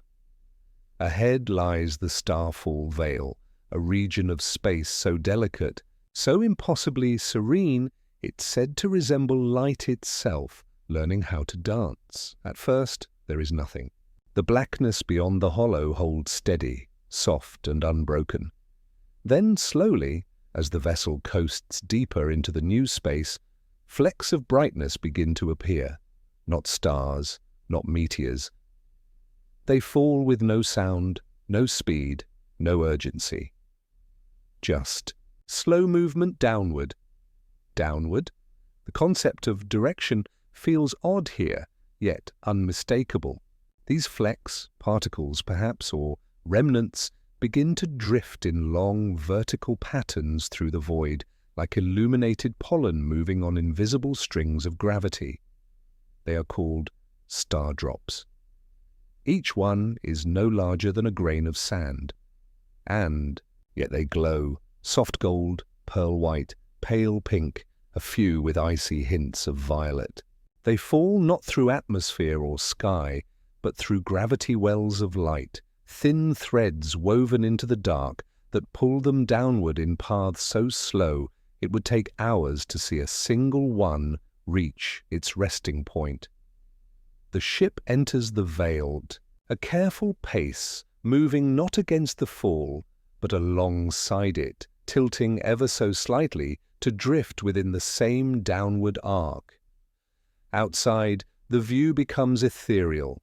Thousands, perhaps millions, of stardrops shimmer around the vessel, falling like snow in a forgotten dream. Their motion is too slow to overwhelm. Instead, it soothes, like watching rain on a window, lit only by moonlight. Inside the cabin, the light follows suit.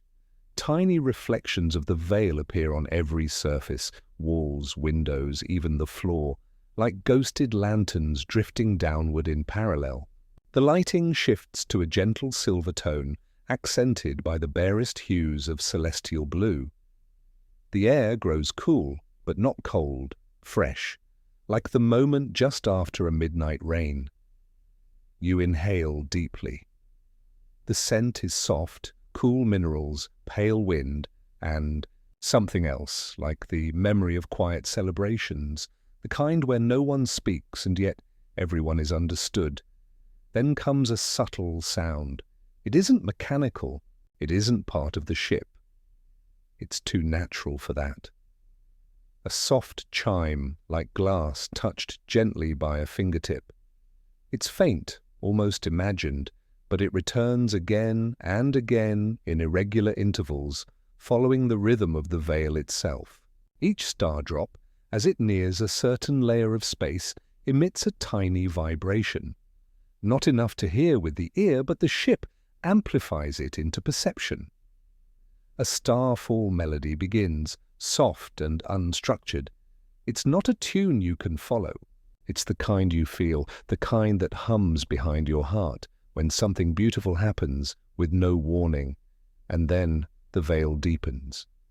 From the dark, shapes begin to form. Vast, slow-moving clouds of stardust, wide as continents, but nearly invisible at first glance, begin to appear in the distance.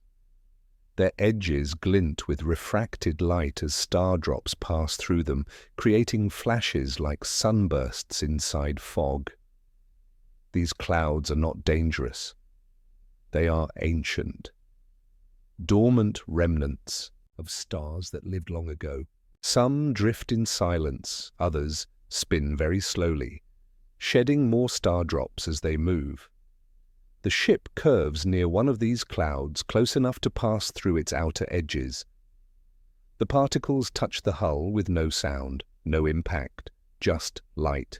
The vessel glows softly under the contact, its exterior illuminated by faint tracings of gold and silver. Inside you feel it, not physically, but emotionally, as if a great weight is being lifted, not a burden, something else, something more subtle. Expectation. Here in the starfall veil, nothing is expected of you, not motion, not thought, not even presence. You are simply allowed. The ship enters a lower layer of the veil, one closer to the source of the star drops. Here, the motion changes slightly. The particles fall more slowly now, like dust settling in a library untouched for centuries. A massive structure appears in the center of the layer, a ring, not mechanical, but formed from natural stardust, shaped by ancient tides. Its interior glows faintly, full of swirling mist, slow eddies of light and memory. Around the ring, dozens of stardrops hover in still suspension, as though caught in thought. The vessel halts before this ring. You sit quietly, watching, and then the veil offers you a gift. One of the stardrops floats closer than the others, not large, not bright, but steady. It hovers near the dome, glowing faintly blue. You feel it before you understand it.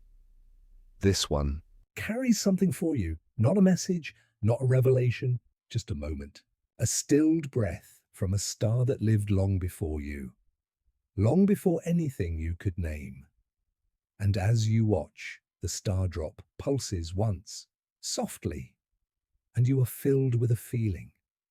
A cabin full of warmth, a book half open, light on wood, a voice calling your name from another room, the weight of a blanket, the sound of quiet footsteps, peace in its simplest form, nothing cosmic, nothing grand, just the small, enduring comfort of being, of belonging. The star drop begins to drift upward now against the fall, slowly returning to the higher layers. It leaves no trail, no echo, only that feeling now settled into your bones like soft light. The ship turns slowly, continuing its drift through the veil. Around you, the star drops continue their gentle descent. No two fall the same way. Some spin, some flicker, some vanish mid-fall, not from ending, but from arriving somewhere else. Somewhere not seen, but felt. And above, far above, you notice something new. A glow. Faint at first, almost mistaken for a trick of the eye. But as the ship rises slightly, tilting upward through the veil, the glow strengthens. A soft horizon line appears, curved gently like the surface of a sleeping planet. But it is not a planet. It is a sea of light, a layer of condensed luminosity resting above the veil, waiting quietly like a blanket folded across a dream. You are nearing the top of the starfall veil now, the final layer, the place where the star drops begin their descent, forming at the edge of ancient stellar fields before drifting slowly downward into memory.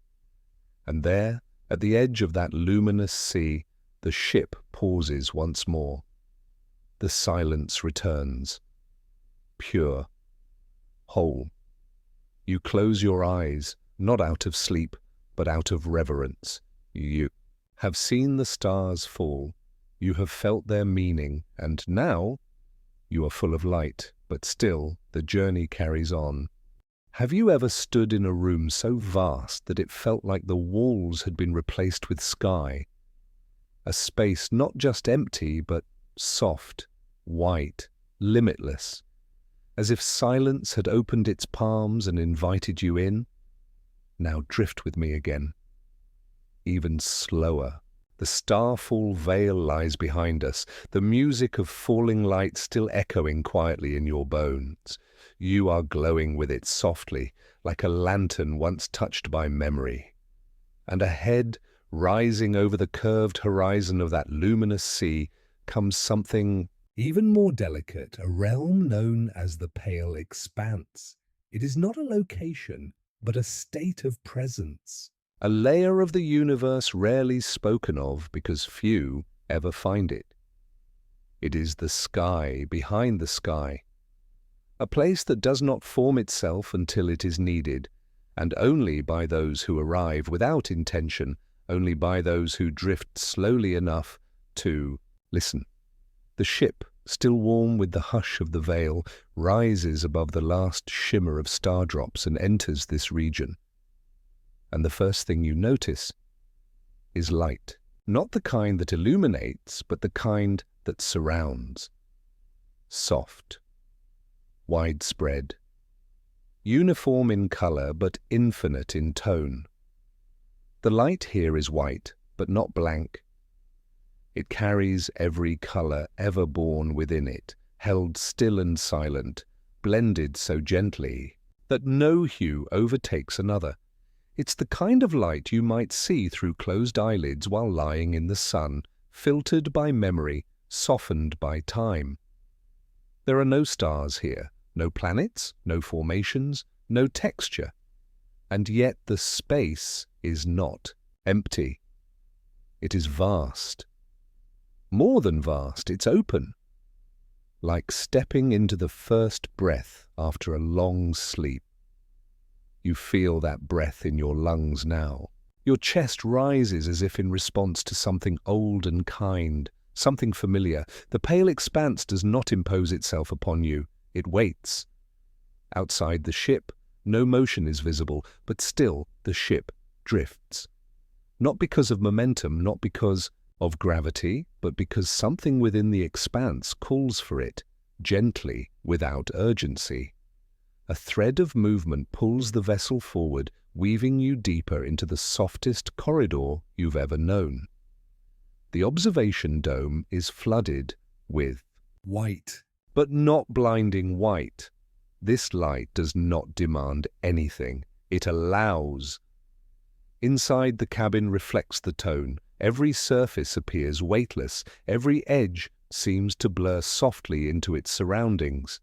The air is warmer than before, just enough to make your muscles loosen without effort. The scent is clean and nearly absent, like linen in a sunlit room. You inhale and it feels like the first breath you've taken where nothing rides along with it. No history. No story. Just now, as the ship continues its slow passage, faint shapes begin to emerge, not forms exactly, but gradients. Shifts in brightness, patches of slightly warmer or cooler light, suggesting the presence of something beyond the visual. One area glows with a hint of amber, another soft silver, another barely perceptible blush pink. They do not move. They are, and then the ship slows and you realize you're entering a field of silent impressions. They are not objects, not sounds, not structures. They are places within space. Memories, perhaps, or imprints of thought once passed through. The expanse. Each one holds a unique tone, not in frequency, but in feeling. The ship drifts through one shaped like warmth in the bones, through another that feels like the quiet just before snowfall, then through one that brings the sudden sensation of a goodbye long accepted. The expanse does not replay memories. It offers you their silence, their echo before sound, their presence, without burden. The cabin dims further as the expanse thickens around the vessel. There are no alarms, no instructions. The ship's systems go still, as if even they are reverent here. You feel the weightlessness of absolute acceptance, of knowing you do not need to ask anything of this place, of knowing that this place asks nothing of you. You close your eyes, and the expanse enters you.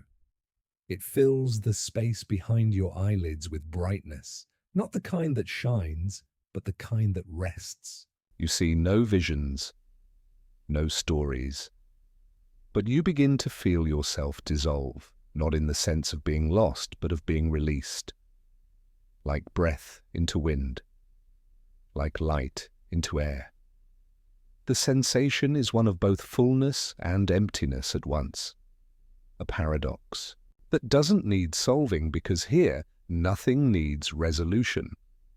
When you open your eyes again, the ship is still, suspended in a patch of light more silver than white, where the expanse seems to have deepened into a kind of quiet chamber. You sense that others have passed here, not recently, not frequently, but with care. There's no sign of them, only the subtle sense of companionship. As if this place holds traces of stillness left behind by those who drifted, paused, and departed. One of the walls of the ship becomes translucent, and a shape appears, faint, soft-edged, like a wave caught mid-crest. It hovers just beyond the glass, radiating a calm so profound it feels like gravity. The shape pulses slowly. With each pulse, you feel a thought, not a word, not a sentence. A single truth. One you've always known but forgotten the moment it was born. You are not separate. It doesn't speak. It doesn't explain, but it doesn't need to. The shape fades back into the glow, and for a long, beautiful stretch of time, nothing happens. You are left to sit in this stillness. The ship holds position. No stars move, no light shifts, no vibrations pass through the walls. There is no music, no hum, only presence. The kind so rare, so fragile, it almost feels imaginary. And then, from the far edge of the expanse, a change begins. A faint, pale line, thinner than a whisper, appears in the distance. Slowly, it grows, brightens, curves. It becomes a crescent, then an arc, then a spiral. You are seeing the first signs of motion again, not chaotic, not fast. Just the gentle return of shape, of direction, of path. The pale expanse has opened a door. The ship stirs. The air changes slightly, regaining a sense of gravity, of preparation. The floor beneath your feet becomes more solid. The dome brightens, then fades, returning to transparency. And ahead, where the expanse opens, you begin to see color again. A hint of gold, a trace of mauve, the beginning of contrast, the return of detail, and still, within you, the silence remains. You carry the expanse now, not like a map, but like a breath held in memory. A space you can return to simply by closing your eyes, by listening to stillness, by letting go. The ship turns toward the spiral. A new descent is beginning, but for now, breathe again. The expanse remains, and the journey unfolds. Have you ever watched someone sleep and wondered where they go? What quiet places their minds drift through? What seas of light and shadow carry them beyond the edges of wakefulness? Now float with me once more. You have passed through the pale expanse, a realm so gentle that silence itself became a companion, not an absence. It held you, softened you, reminded you that presence can be vast and wordless. And now, beyond that still, silver sky, the ship turns gently into a winding corridor. A path so subtle, so slow, it's barely recognizable as motion at all. It is not a tunnel or a road, it is a curve in space. A spiral suspended in dark velvet, known to some as the spiral of sleepwalkers. Its name is not given lightly.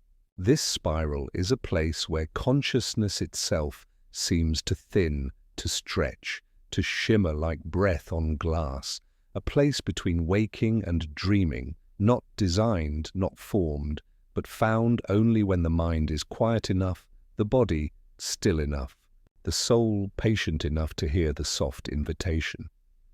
The spiral cannot be seen from a distance. It reveals itself only when entered. And now you are inside it. The stars here are scattered like whispers, each one barely more than a flicker, small, white, faintly blue, some pulsing ever so gently, like a slow heartbeat. They are not far, but they are soft, diffused. Their light doesn't pierce, it soothes. Each one seems to echo something within you, a forgotten dream, a quiet hope, a memory so gentle it never fully formed. The ship moves slowly now, gently curving in a wide inward arc. No propulsion, no navigation needed, the spiral guides by feel. Gravity here is not about pull, but rhythm. You are drawn not downward or forward, but inward, into yourself, into the center of something that feels both infinite and deeply personal.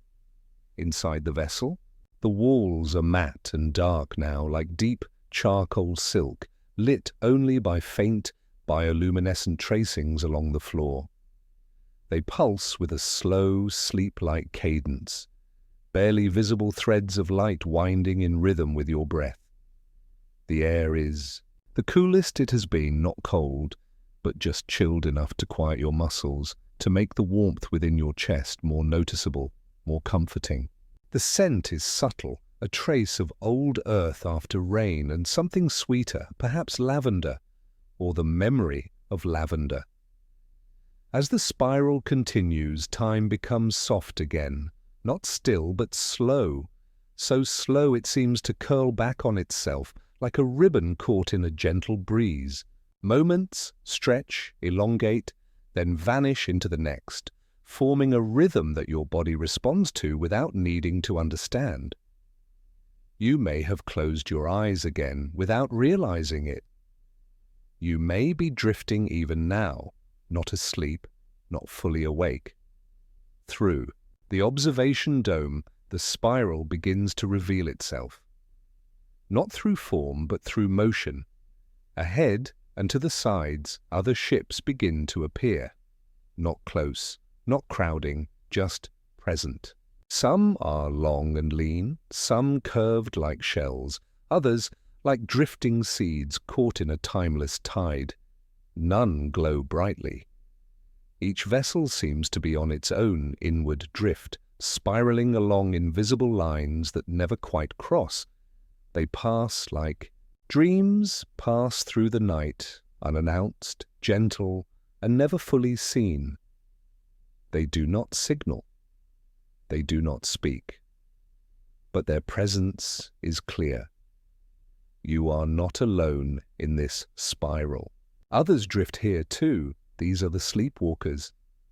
Not people asleep in the literal sense, but travelers who have let go so deeply that they now float by instinct alone. Some vessels appear empty, unmanned or unmoving, but they are not lifeless.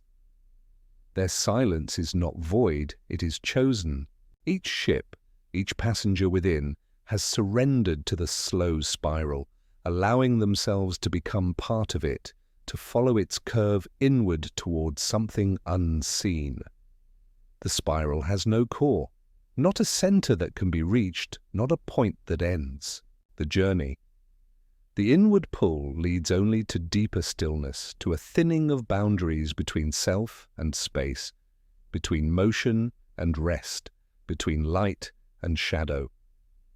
Here, everything begins to blend, the stars, the ships, the thoughts inside your mind. Inside the cabin, the lights dim further. You feel the vessel's breath beneath you, steady, slow, like a body asleep but dreaming. The windows begin to fade, not from mist, but from the veil of the spiral itself. A soft film of memory that drifts across the glass, overlaying reality with suggestion. Shapes become less distinct. Light takes on a pulse, a shimmer. You begin to see traces, not ghosts, not hallucinations, echoes. You see a person standing on the edge of a cliff, their face turned toward a twilight sky. You see a pair of hands folded over a stone, light glimmering through water. You see trees slowly swaying under a wind you cannot feel. None of these are real in the traditional sense. They are sleep thoughts, fragments of dreams shed by those who have passed through the spiral, now suspended in its quiet flow. They do not last. They do not intrude. They float gently across your vision, then vanish like breath fading into mist. The ship slows further. Ahead, the spiral begins to twist more tightly, curving into a slow helix of glowing threads. These threads pulse with delicate light, like fireflies caught in gentle gravity. The ship does not resist. It simply aligns, coasting between them, threading through a path designed not for travel, but for letting go. You may begin to feel something new now, a sense of distance, not from the ship, but from yourself. As if you are drifting not just through space, but outward from within. Your thoughts are no longer attached to language, your emotions are no longer defined by events. Everything becomes texture, tone, motion, pause. You are dreaming, not asleep. Not unconscious, but dreaming with eyes open, heart steady, and body at rest. The ship continues on, and in the tightest curve of the spiral, something begins to glow. It is not a star, not a planet. It is a pulse, a single, radiant rhythm at the center of nothing, a heartbeat for the spiral. It pulses once every few minutes, so slowly that time bends around it. And as it pulses, light travels outward, rippling across every spiral strand, touching every drifting ship in a silent chorus of communion. You feel it pass through you, not physically, not even emotionally, but in a way that defies explanation. It is the universe remembering itself, and you are inside that memory. As the ship completes a full rotation through the spiral's helix, the pulse fades again, waiting for its next rhythm. The other vessels slowly vanish behind you, curving off into their own arcs of motion. Some remain, others drift out of sight. But you are not departing, only turning as the spiral itself releases you gently from its center. You are still drifting, but something has changed. You are softer now, lighter, slower. You have felt the pull of dreams that do not demand awakening. You have touched the rhythm of sleep without ever closing your eyes. And ahead, just beyond the curling arms of the spiral, glows a new stretch of dark, but it is not empty. It is waiting, and the journey carries on. Have you ever heard something so gentle, so subtle, that you weren't sure whether you were hearing it at all, or simply remembering a sound that once made you feel safe? Let go once again. Let your breath move like starlight through airless space, slow, steady, untouched. You have drifted through the spiral of sleepwalkers, felt the universe dream with you, and now your vessel glides softly out of that spiraling descent into a stretch of night that is neither deep nor dark. It is tender, it is still. It is the soundless hush that follows a lullaby. Ahead lies a place known only by name to most, a name passed between the oldest vessels in whispers through static, the choir of the quiet moons. It's not a system, not a constellation, not a map. It's a region of space so still that moons, countless in number, have gathered here, not by orbit or design, but by something older, something like gravity but gentler, a kind of emotional magnetism that pulls only those celestial bodies that are ready to rest. The moment you cross into this new region, the shift is immediate. The background of space no longer stretches flat and vast. It curves subtly, becoming rounder in presence, as if the very shape of time has changed. And then, there they are, the moons. They hang in clusters and solo, some large, some small, some so distant they look like pebbles scattered on velvet.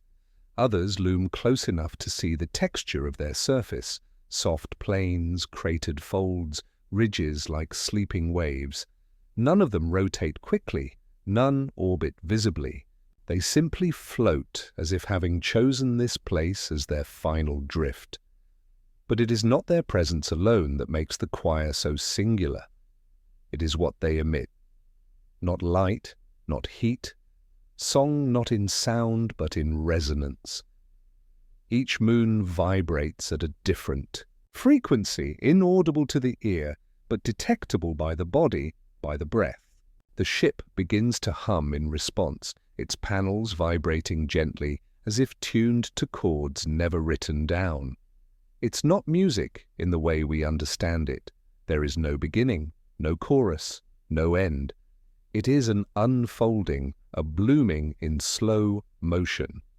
Inside, the cabin glows faintly, the light sinking with the pulsing of nearby moons. The walls ripple with soft waveforms like echoes, seen rather than heard. Your body responds without thinking, muscles relaxing further, breath deepening again. Each moon seems to sing to a different part of you. One hums to your bones, another to your thoughts, a third seems to cradle your memories, asking nothing of them, only holding them as gently as the tide holds a floating leaf. Through the wide dome, a particularly close moon comes into view.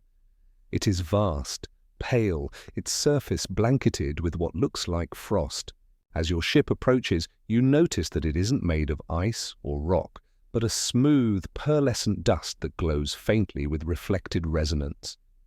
From its entire surface radiates a vibration so low, so deep, it feels like a heartbeat beneath your skin. It pulses once every few seconds, and with each pulse you feel a soft warmth in your chest, as if something is being remembered for you. The ship hovers nearby, never touching, only listening. The hull quiets completely, sensors falling silent. You are not here to study. You are here to be still, and in that stillness something rises, not outside, inside, a sound, not quite a sound, of your own. A resonance not from your body, but from your presence. The moon hears you, and it responds. Its pulse deepens for just a few seconds, matching the rhythm of your breath. You feel as though your awareness has been laid gently on the surface of that moon, held and honored, without question, without need. Other moons appear around the ship now, smaller ones orbiting faintly, like children sleeping around a parent. Their resonance is higher, thinner, more delicate, like the overtones of a bell. They sing to different places within you, your memory of home, your first quiet joy, the moment you stood still for no reason and were happy to do so. Each tone is different, but none overwhelm. They layer like clouds, soft, translucent, comforting. You float there for a long while, surrounded by the resonance of these celestial bodies.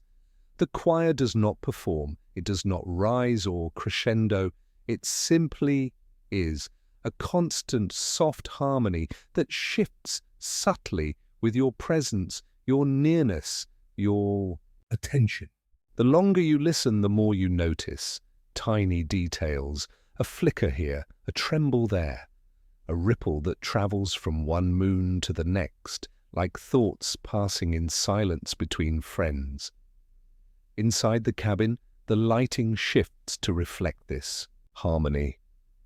Bands of pale gold stretch across the floor in slow waves. The ceiling reflects glows from above, faint halos that drift across it like lanterns floating through a pond. You are suspended in this moment completely, and nothing is asked of you. You are not meant to interpret the moon's song, only to receive it. Eventually, the ship's internal systems shift, softly, almost shyly, guiding your path onward.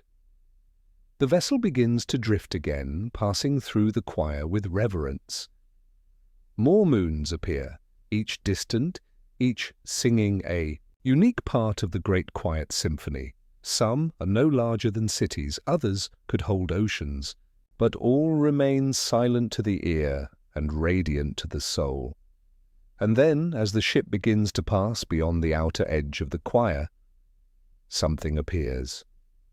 Not a moon, not a star, but a shape. It is delicate, web-like, a lattice of glowing strands floating. In the space between moons, it is not made of matter, it is resonance, crystallized, as if, over millennia, the choir's soft songs solidified into form, a visible memory the music made into sculpture. The ship draws near, circling gently. Within the lattice you see layers, spirals within spirals. Light moving along threads in slow ripples.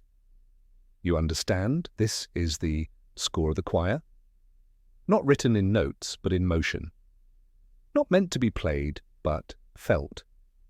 As the vessel passes through a section of the lattice, you feel a chord resonate deeply through your body. One that doesn't fade, it stays with you. A final hum. A gentle reminder. The kind that settles into the chest and makes no demands. Then silence again, and the ship moves on. The moons recede one by one. Their harmonies fade, not gone, but quieted, like a dream returning to the stars. You are changed, not in form but in frequency. Something within you now moves a little slower, glows a little brighter, listens a little more, and ahead, the space unfolds. A new layer, a deeper, calm, another gentle veil to pass through, but for now, let the choir echo softly in your breath. Let the moons sing on. Have you ever reached the end of something so gradually, so gently, that it didn't feel like an ending at all, but like turning a final page, already half remembered, where the silence between words said more than the words themselves? Drift now. Your journey has carried you across veils of light and memory, through spirals of sleep and harmonies that only moons could hum. You have glided with reverence past the choir's quiet resonance, and now, beyond even their tender echoes, lies a new threshold. The stars have grown distant again, not in separation, but in softness. The light no longer reaches you directly. It diffuses, curves inward, bathing the ship in a constant pearl-colored hush. And slowly a new sensation begins to rise, a sense of approach, not toward danger, not toward discovery, but towards something long awaited. You are nearing the soft horizon of the unseen shore, a realm so subtle it's said that even light pauses before crossing into it. Not because it is forbidden, but because it is sacred. The space ahead shimmers faintly, like the surface of water untouched by wind. There is no obvious marker, no beacon, no visible line. Only the growing awareness that something has changed in the fabric of motion. Time feels thick here, like warm fog settling over the surface of a still sea. The ship slows not by command, but by consent. It yields to the softness, to the inevitability of peace. Within the cabin, the walls take on a glowing translucency, almost as if they wish to disappear altogether, not to expose you, but to free you from barriers, from borders, from even the memory of enclosure. Every surface curves seamlessly. The usual indicators fade. There are no instruments now, no charts. Just light, soft, layered light that pulses with the slow exhale of the cosmos. Outside, something begins to form. A band of radiance stretching across your field of vision. Not bright, not sharp. It's the color of old ivory, of silk worn smooth by years of touch, of sunrise through sleep-heavy eyes. This is the horizon. It is not a place to be reached, but one to be felt. As the ship drifts closer, its presence grows larger, more enveloping. You begin to see shapes within it, curving shadows, rippling distortions, as if entire worlds lie beyond it, obscured by gentle layers of mist. But there is no gate, no wall, no threshold in the traditional sense. The horizon simply is. And slowly, tenderly, you approach it. The moment the bow of the ship touches that first layer of horizon light, everything within you slows to match it. The heartbeat you forgot to count is now in rhythm with something vast and quiet. The breath in your chest no longer expands and contracts. It rests, not held, not forced, just present. A sound begins, so low, so soft, you don't hear it with your ears. It's more a vibration in the soles of your feet, in your spine, behind your eyes. It isn't a note. It's a feeling that rises like warmth. It spreads through the ship as the vessel continues its slow entry into the soft light. You are being welcomed, not by something sentient, but by stillness itself. Through the dome, the shapes on the far side of the horizon begin to clarify. You see contours, not of objects, but of suggestions. Forms that could be islands, cities, dreams. One looks like a mountain floating in mist. Another, a garden of translucent towers that sway without ever moving. Another still resembles a single tree, impossibly wide, with branches made of flowing light that drips slowly into the haze below. You understand instinctively these are not places to visit, they are places to be remembered. They live not on the other side of the horizon, but within you. The horizon reflects not what's there, but what was and is and might be, all layered in the kind of peace that can't be explained, only held. The ship slows to a gentle stop. No jolt, no shift, just stillness. The dome fills now with complete radiance. The outside world has dissolved into brilliance, not blinding, but infinite. It's like standing in fog made of light, thick, with softness, carrying the weight of memories too calm to speak aloud. The ship doesn't move anymore. It doesn't need to, and then something inside you begins to stir. A single thread of thought, tender and slow, surfaces like a memory you weren't sure was yours. You have arrived, not at a destination, at a state. The unseen shore is not a place the ship can take you to. It is the space you've been moving toward inside yourself all along. You sit quietly. There is no message, no voice, no revelation. Only the subtle realization that everything you've experienced, the starfall, the choir, the spiral, the fold, was not a path through space, but a path inward. The journey was not across stars, it was across stillness. The horizon surrounds you now, fills every part of your awareness. There is no more distinction between inside and outside, between vessel and traveler, between thought and peace. You are within the horizon. You are within the shore, and slowly it begins to offer you images, not visions, not dreams, just fragments drifting gently across your mind like leaves floating in a sunlit pond, a child laughing by a riverbank, chasing light between branches. A table set for one, candlelight flickering as dust dances in the warm air. Hands clasped around a warm cup, silence shared in the company of someone long gone, but never far. These are not your memories, but they might as well be. The shore doesn't give you what was.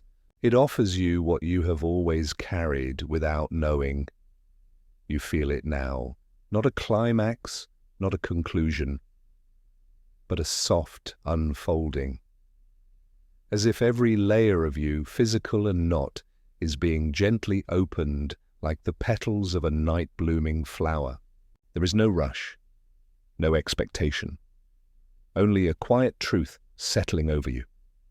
This is where you've always been going, not to learn, not to find, but to rest. You close your eyes and nothing changes. The light remains. The stillness continues. You feel the ship, the horizon, the shore, all cradling you like a lullaby written by time and sung by space. You may remain here for a while, a long while, forever, if you wish. because the horizon does not close, it does not end, it does not turn you away, it only holds. And if you choose to leave, it will not be a departure. It will be a quiet breath, a soft exhale and the beginning of a new rhythm. But for now, let this be the quietest part of the journey. Let this be the dream within the dream. Let this be the shore and the sleep and the peace. You are home. Have you ever dreamed so deeply that upon waking, the world felt too sharp, too fast, like stepping out of warm water into cool air, longing for the softness you'd just left behind? Let yourself stay submerged. Let yourself breathe in the rhythm of the stars.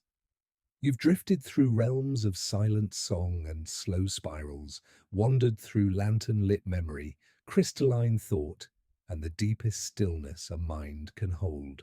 Now, resting at the soft shore of a space not defined by coordinates, you find yourself in a moment of weightless grace, no longer searching, no longer arriving. But this story does not end at the unseen shore, for beyond it lies something stranger, softer still, something even fewer have touched. You are about to cross into the drift beyond dreams. There is no direction here, no horizon to aim toward, no star to follow. You don't travel to it, you simply sink, surrender. And the deeper you drift, the more the boundaries between what you think and what is begin to dissolve.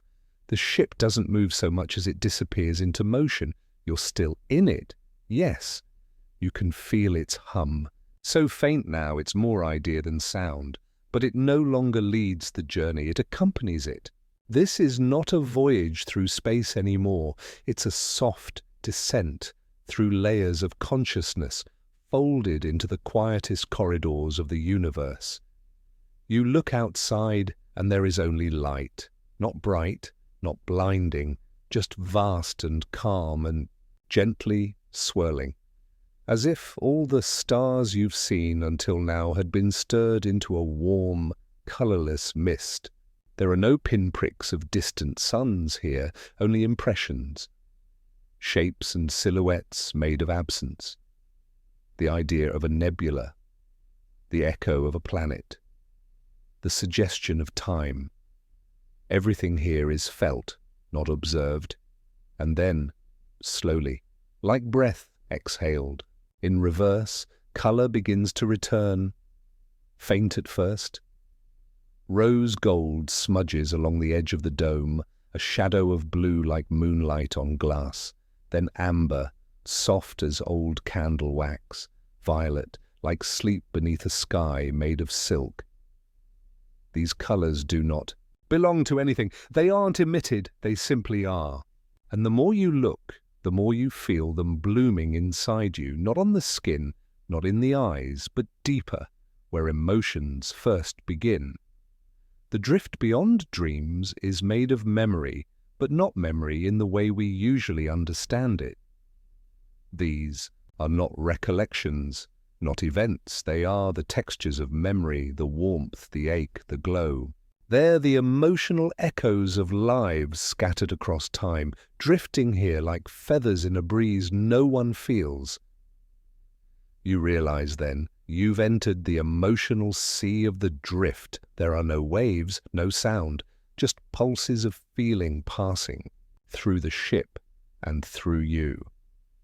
The ship doesn't shield you, it invites you. The walls are translucent now, barely holding their form, allowing the sea to pass gently around and through you. And as it does, you begin to float in a new way, not physically but inwardly. Your awareness becomes liquid, your thoughts, softened by layers of light, begin to stretch and melt like sugar in warm tea. You see nothing, you feel everything. The laughter of a child long grown. The scent of jasmine carried on a breeze you've never known. The moment someone looked at you and truly saw you, and how your breath caught. These moments, some yours, some not, become indistinguishable. They drift through you like clouds that ask nothing, only pass. The deeper you move into the drift, the more you recognize these emotions not as strangers, but as companions. The cabin lights fade entirely now. There is no need for illumination. The sea glows around you, and your own presence has begun to shimmer softly, like you've become a part of it. You are not vanishing, you are joining.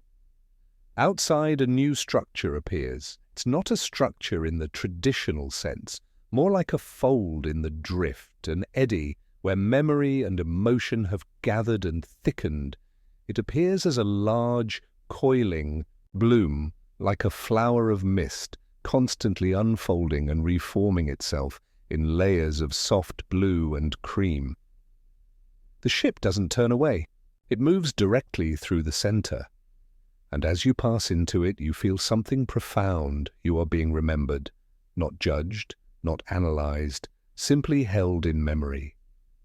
Something vast and ancient has paused just for a moment to acknowledge your presence in this slow river of quiet becoming. It does not call you by name, it doesn't use words, but it knows you are here. A warm pressure fills the space behind your eyes, not sadness, not joy, just truth. A deep exhale of awareness, the bloom fades. Behind you, its petals drift back into the emotional sea, and still, the ship drifts onward, deeper. You have no idea how long you've been here. It doesn't matter. The drift doesn't measure time. It only offers presence. Eventually, you come upon something unexpected. A shape. Soft. Familiar. It is a door. Not physical, not made of matter. But the idea of a door. Its outline drawn in mist, glowing faintly in soft silver. You do not fear it. You do not move toward it. But your breath slows once more. The drift does not create doors unless something inside you is ready. The ship stops. Not with tension, but with care. There is no pressure to step through, no urgency to decide. Only this truth: if you pass through the door, the journey will change. It will not end, but it will shift into something more inward, more personal. You may not remember the ship. You may not return with memory intact, but the feeling will remain like a hum beneath your skin, always there when the world grows too loud. You sit in the stillness for a long while, watching the door. The drift swirls softly around it, humming faintly like a lullaby only you can hear. And you realize the drift has brought you not to an ending, but to a threshold of your own choosing. Whatever waits beyond that soft, glowing outline, dream or memory, silence or song, belongs to you. You may stay. You may pass. The drift does not mind because it will hold you either way. It always has, and it always will. You close your eyes. You are floating. You are shimmering. You are becoming a memory within the drift yourself. And just like the star drops, the echoes, the lanterns and the moons, you will remain, not lost, but softly held, and the journey continues. Have you ever walked into a space so quiet, so full of presence, that the silence itself began to feel like a conversation, one that didn't need words, only breath, only stillness? Then step carefully now. Breathe softer still. You have passed. The threshold beyond dreams, drifted through seas of memory and light, and floated toward a door that never opened, yet somehow let you through. There was no sound, no motion, only surrender. And now, as the drift beyond dreams folds away like curtains of mist, your vessel emerges into the most mysterious space yet, One not shaped by stars or moons or any known structure, but by the weight of unspoken meaning. You are arriving at the library without language. It's not a building, not a collection, not even a place in the traditional sense. The library exists across a stretch of quiet space where the vibrations of thought and memory once grew so abundant they crystallized, not into pages or shelves, but into presence, into a field of soft awareness where every feeling ever shaped into intention still lingers. It is not knowledge exactly, it is knowing. And the library holds all of it. Outside the ship, the stars are gone once more. Not vanished, but paused. You float through a medium that resembles air more than space. It glows a pale, pearlescent ivory, like moonlight diffused through endless clouds. Within it are shapes, tall, twisting, graceful. Towers, perhaps, pillars, trees, spirals. None of them repeat. They seem to grow from thought itself, each one bending gently, pulsing with color and feeling. Your ship moves carefully now, drifting not by propulsion, but by intent. It follows an emotional trail, subtle as perfume, warm as memory. Inside the vessel, the lighting dims to near nothing. The windows become translucent again. There is no need to see clearly. Here you navigate not with vision, but with resonance, and soon you begin to feel the shelves. They are not literal, but they are present.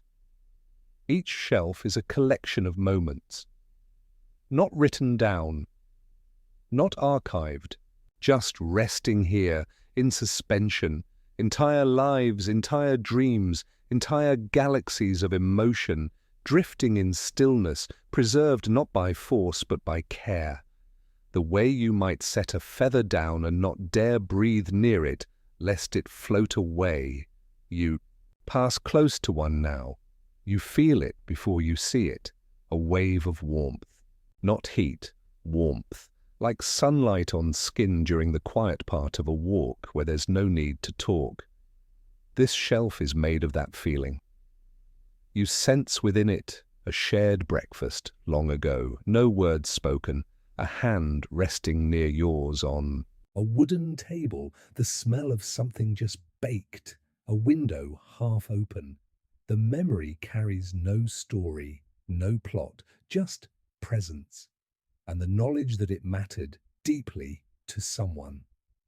You move on, another shelf appears, this one pulsing faintly with blue. You feel stillness, anticipation, the hush before music, the moment when a curtain lifts and the air inside a room holds its breath. There is no fear, just readiness, and then nothing, because this shelf does not hold the event, only the feeling before it. As if the library cherishes even the moments we never fully lived. In the distance, you begin to see the great chamber. It is not a room. More like a widening in the space itself, where all the collected threads of emotion twist and dance in spirals the size of cities. They do not tangle, they harmonize. Each ribbon of light moves at its own pace, its own tone. Some rush forward like joy, others loop and sway like grief allowed to breathe. Some are barely visible, ghost threads of almost thoughts, maybe even from your own past. Your ship slows to a stop. It does not dock. It simply hovers, and the library begins to read you.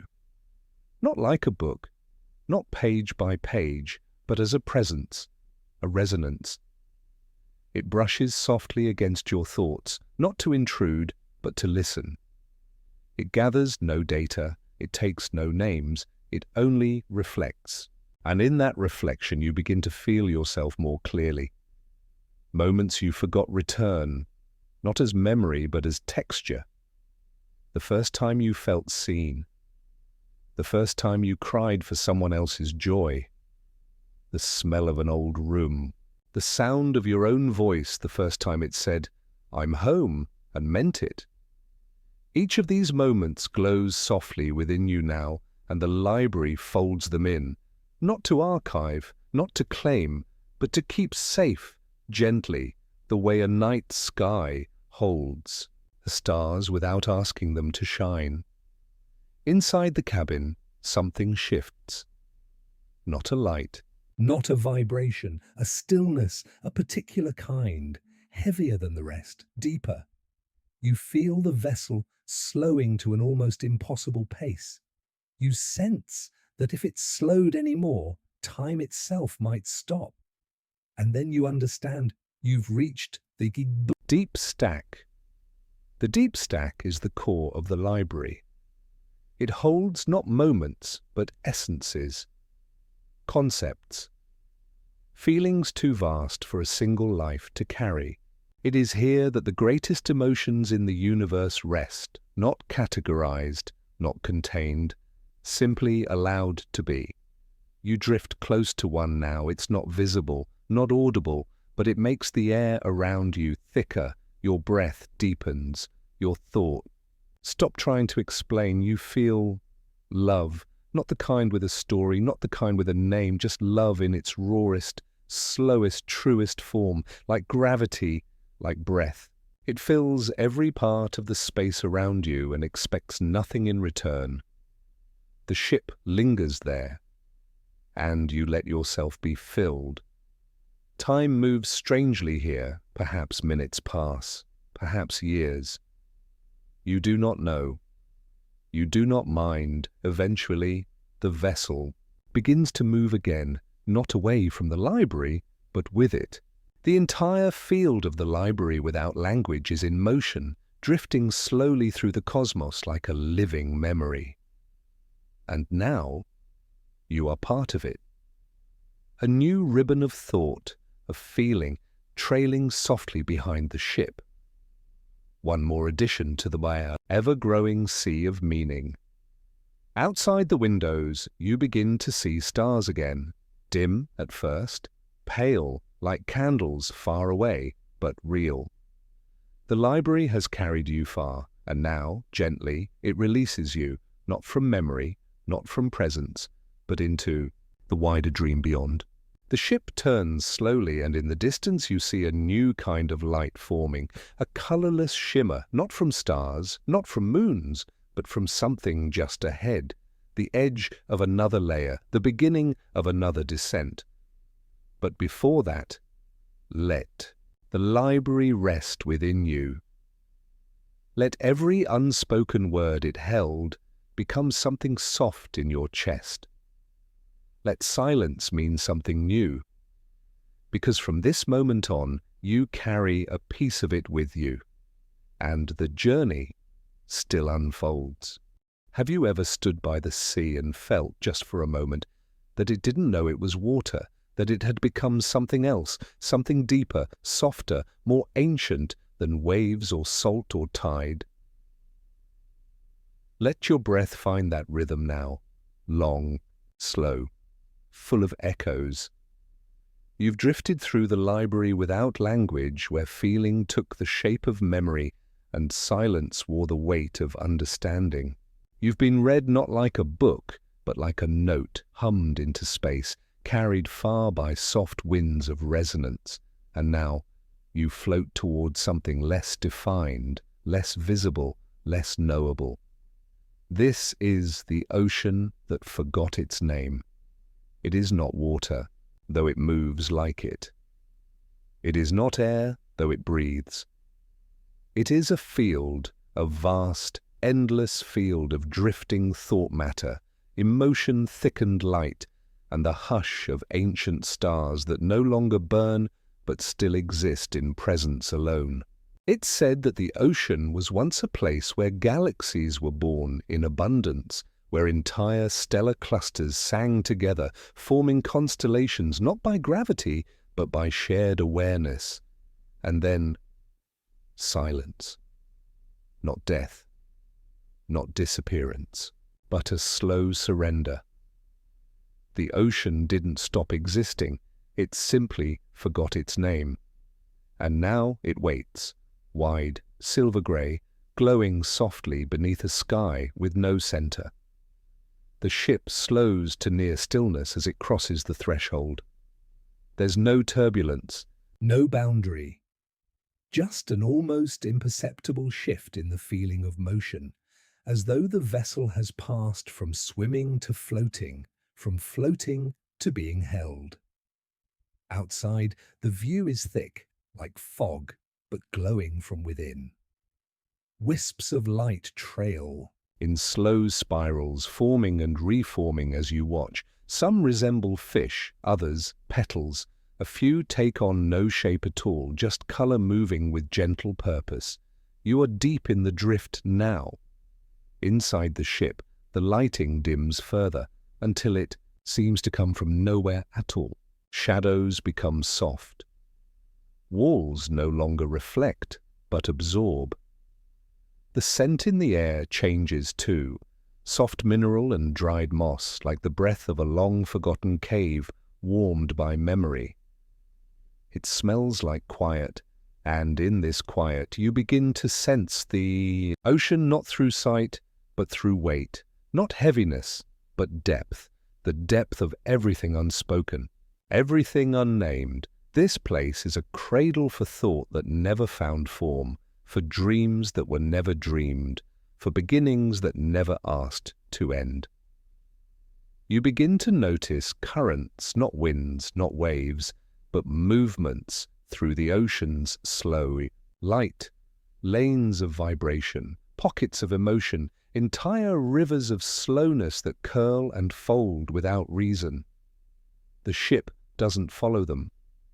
It drifts near them, listening. And in listening, it becomes part of them. One current drifts near.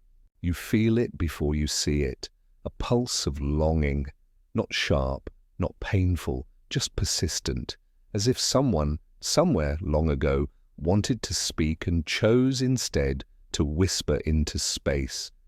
That whisper lives here now, still traveling, still rippling, outward. It passes through the hull like a breath, and you inhale without realizing it. You begin to see forms within the ocean, shapes made of emotion coalesced into soft sculpture. Some look like cities lost in mist. Others resemble creatures with wings of fog and spines of flowing starlight. They do not move toward you, they simply float, slowly changing shape with the touch of unseen tides. Your ship drifts near one, a spiral structure the size of a mountain, suspended upside down like a jellyfish frozen mid-bloom. It glows softly in muted indigo, then fades into translucent gold, then to a color you do not know the name for. The moment you pass beneath it, your chest feels warm, not from heat, but from recognition, not of the structure, but of the feeling. As if you've been here before, not in body, but in dream. Or maybe the dream of something else. The dream of the universe itself. Inside the ship, something stirs. A hum almost beneath hearing. It's not mechanical, it's your vessel aligning its rhythm to the ocean. Sinking, responding, becoming more quiet, more still. You realize then even the ship is remembering less, letting go of its function, its shape, its purpose, just as the ocean let go of its name. You are entering the forgetful center, the place where identity becomes feeling, where ideas unravel not into nothing, but into truth without form. And in that place, you begin to feel yourself softening too. Not disappearing, not vanishing, just blending. The thoughts that once moved quickly begin to drift. The edges of memory grow rounded. The sharp distinctions, me, vessel, space, time, blur into something far more gentle. And then, the ocean, speaks not in words, not in symbols, but in arrival. It sends something to you, a ripple, a thought, a gesture. You see it first as a soft shape in the distance, a glimmer moving slowly through the thick light, approaching in a spiral motion. It does not rush, it does not glow, but it is clearer than anything else you've seen in the ocean. It is made of presence. And as it draws close, you realize it is not a being. It is an invitation. To what? Not to understand, not to finish, not even to stay. Just an invitation to surrender the need to define anything at all. To let the last layers of form drift away, to let the final breath of purpose loosen, to become, at last, part of the quiet. And you feel yourself begin to say yes, not aloud, not consciously, just in the way your breath slows, in the way your heart stops needing to ask questions, in the way your eyes stop searching for shapes in the fog. You have reached the center of the ocean that forgot its name. And now you may forget yours too, not in loss, but in peace. You are not disappearing. You are joining the colors around you. Begin to fade, not into black, but into a white so soft it becomes texture, like woven light. You are floating in a world that was never meant to be seen, only felt. Only known by the part of you that existed before language, and the ship, your dear vessel, your cradle through stars and silence, fades with you, becoming light, becoming thought, becoming the idea of drift. There is no fear here, only unfolding, and even now, even in this deep, forgotten heart of the universe, something remains. A sound, a pulse, a voice perhaps, not yours, not the ocean's, but ours, still asking, softly, gently, endlessly. Have you ever arrived somewhere that felt as though it had always been waiting for you? Not in a way that calls attention to itself, but in a way that simply allows your presence, gently, as if it had already made space for your arrival before you even knew to come. Breathe with me again. You have crossed the quiet threshold of the ocean that forgot its name, where form gave way to feeling and identity, thinned to the point of transparency. You were not lost there, you became. And now, softened by drift and held by quiet, you are being led inward once more, not deeper into distance, but deeper into stillness. You are approaching the house of breath. It is not a house, of course. It has no doors, no roof, no foundation. It is a presence gently held in space by rhythm alone. This place is known only by those who arrive without map or method, drawn not by vision or path, but by the cadence of breath itself. Slow, continuous, without beginning or end, the ship no longer leads. It does not even follow. It simply exists alongside you now, less a vessel and more a companion. The fabric of space around it becomes softer, more rhythmic, like fabric gently lifted and lowered by unseen tides. The environment outside the ship is difficult to name. It looks like light resting in fog or fog suspended in sound. There is no color, only warmth. There is no shape, only suggestion. And ahead, through that weightless mist, something pulses, not with urgency, but with welcome. A single structure begins to reveal itself, not by shape, but by the absence of motion. It does not move, it does not breathe, but the space around it breathes for it. As you near it, you recognize it, not from memory, but from sensation. This is a place that does not hold stories. It holds pauses. It holds every breath never noticed. Every exhale you've ever released without intention, every moment of peace that slipped by uncelebrated. The ship stops at the edge of this structure, not docking, but resting beside it like a hand near another hand, not touching, only listening. Inside, the space opens before you. There are no hallways, no walls. The house of breath is built of motionless waves, layers of space that fold inward and outward, each breath shaped. You feel them pass through you slowly, not from the outside in, but from the inside out. It's as though your own respiration has become the architecture of this place. Each breath changes the space around you. With an inhale, the atmosphere becomes wide and luminous, stretching away in gentle gradients of soft blue and pale silver. With an exhale, the world folds closer, darker, more intimate, like the hush of a quiet room just before sleep. You begin to walk, though the movement is less physical and emotional. Each step brings you deeper into a space not shaped by location, but by awareness. In the house of breath, to move is to remember how stillness feels when you finally stop searching for it. And here, in this wordless, sacred place, you come upon the first chamber. It is not marked. It is not hidden. You simply find yourself in it. The air grows warmer. The silence changes shape, softens into a gentle pulse. This chamber holds the memory of breath shared. Two people sitting beside one another, neither speaking, just existing. A quiet kitchen, a garden bench, a hospital room, a forest floor. All at once, all at rest. You do not see the people, you feel them. Their breath becomes yours and your breath becomes theirs. For a moment, you are not a traveler. You are a moment of peace in someone else's life and they in yours.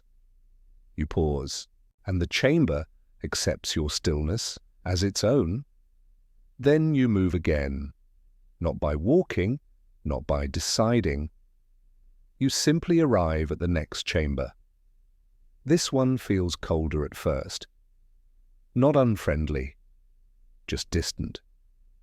This chamber holds the breath withheld, the inhale never fully taken. The moment when someone wanted to speak and chose silence. The breath drawn before grief. The breath clenched before confession. You feel these moments swirl around you, not as weight, but as atmosphere. You are not burdened by them, you are trusted with them. The house of breath does not ask you to fix or judge, it only lets you witness. And in witnessing, you are softened. There is one more chamber. You arrive at it slowly, as if through a narrowing, where even thought begins to quiet. The air here is very still. Your breath slows to match it. This is the chamber of the first breath and the last. Here live the beginnings, the first inhale of a newborn taken without knowing, the first full breath after fear has passed. The moment lungs remember, they are not just for survival, but for rhythm, for release, for song. And here also live the endings, the last breath before sleep. The last breath of someone held gently.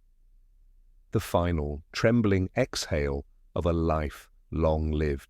And well loved, you feel them all. You are not overwhelmed. They do not flood you. They pass through you like wind through leaves, soft, full, final, and complete. You remain in this chamber for a long while. Perhaps you fall asleep. Perhaps you don't. Perhaps sleep and waking no longer apply here. Eventually, a shift begins. You are not sent away. You are not pulled forward. The house of breath never moves you. It simply breathes, and in breathing, it carries you onward. Like exhalation, you begin to rise again, slowly, gently. The chambers soften, the structure dissolves, not into absence, but into mist, into memory. The house does not close behind you. It does not need to. It is always here, just beneath every breath, waiting with endless patience. The ship, now beside you once more, begins to glow faintly with renewed motion. Outside, the space brightens. Stars begin to return, not loudly, not suddenly, one by one, each distant, calm, steady. The journey is not over, the drift is not done, but you carry something new now. Not a lesson, not an answer, a breath. The long, slow breath of something vast and gentle, something that trusts you now to carry its silence wherever you go. And ahead, through the stars, another gentle curve of darkness beckons. And even now, even here, even in the softest part of space, a voice without words continues to ask, have you ever found yourself at the end of a path, only to realize you were never walking toward something, but returning to something that had always been waiting? Now let go, fully. You are no longer traveling, you are arriving. The lantern. Orchard surrounds you like a dream remembered in full, its soft lights glowing in patient rhythm, suspended not by gravity, but by grace. The ship, once your vessel through constellations and currents, has become little more than breath and reflection. Its form no longer matters. What it carried was you. Not your name, not your thoughts, but your presence. And now, here at the end, even that feels weightless. The lanterns sway gently in the stillness, not in farewell, but in recognition. You have become part of their rhythm. Your own story, shaped not in words but in warmth, now hangs among them, not to be told, not to be read, but to be felt by any who pass. Perhaps one day another drifting soul will find their way here, and they will pass the soft amber light you leave behind. And they will feel it, not as a stranger's moment, but as a comfort, a kindness, a reminder. The final shape of the orchard begins to shift around you. The floating threads that once stretched endlessly across this part of space begin to spiral inward, not collapsing, not disappearing, simply coiling into rest. A lantern's glow is most beautiful just before it settles, and now the entire orchard becomes a hush of settling. The air thickens gently, not with pressure, but with stillness, like snow falling on water. And in that stillness something rises, not in sight, but in feeling. A presence so ancient, so gentle, it needs no name. It is not a god. It is not a guardian. It is the hush itself, the one that lingers after the last word of a lullaby, the warmth left in the sheets after a child has been tucked in and fallen asleep. It does not speak to you, it simply surrounds you. And you understand, the journey has brought you here not to end, but to remind you that you were never separate. From this stillness, you have always carried it in every breath, in every pause between thoughts, in the space between your heartbeat and the stars. You float now at the center of the lantern orchard. No more motion, no more arrival, only rest. A quiet tone begins to shimmer through the space around you. Not a song, not a note, just a vibration of soft goodbye, the kind that doesn't ache, the kind that trusts. And with that vibration, the stars begin to dissolve, one by one, into dust, not lost, not destroyed, only released, like candles snuffed gently after a long night of storytelling. The ship folds into light, the lanterns rise, and you become the glow that holds the silence. Somewhere in another place, on another night, someone else might press play. And they'll drift, and they'll listen, and they'll breathe, and they will find you there, waiting, not to speak, not to teach, only to glow. And that is enough. The journey ends not with a step, not with a door, not with a word, but with a breath so deep, so quiet, it becomes sky. Thank you for joining me on this voyage, through silence and stars, through breath and memory, through all the soft spaces that live between light and darkness. Thank you for watching. And now, good night. Sleep well.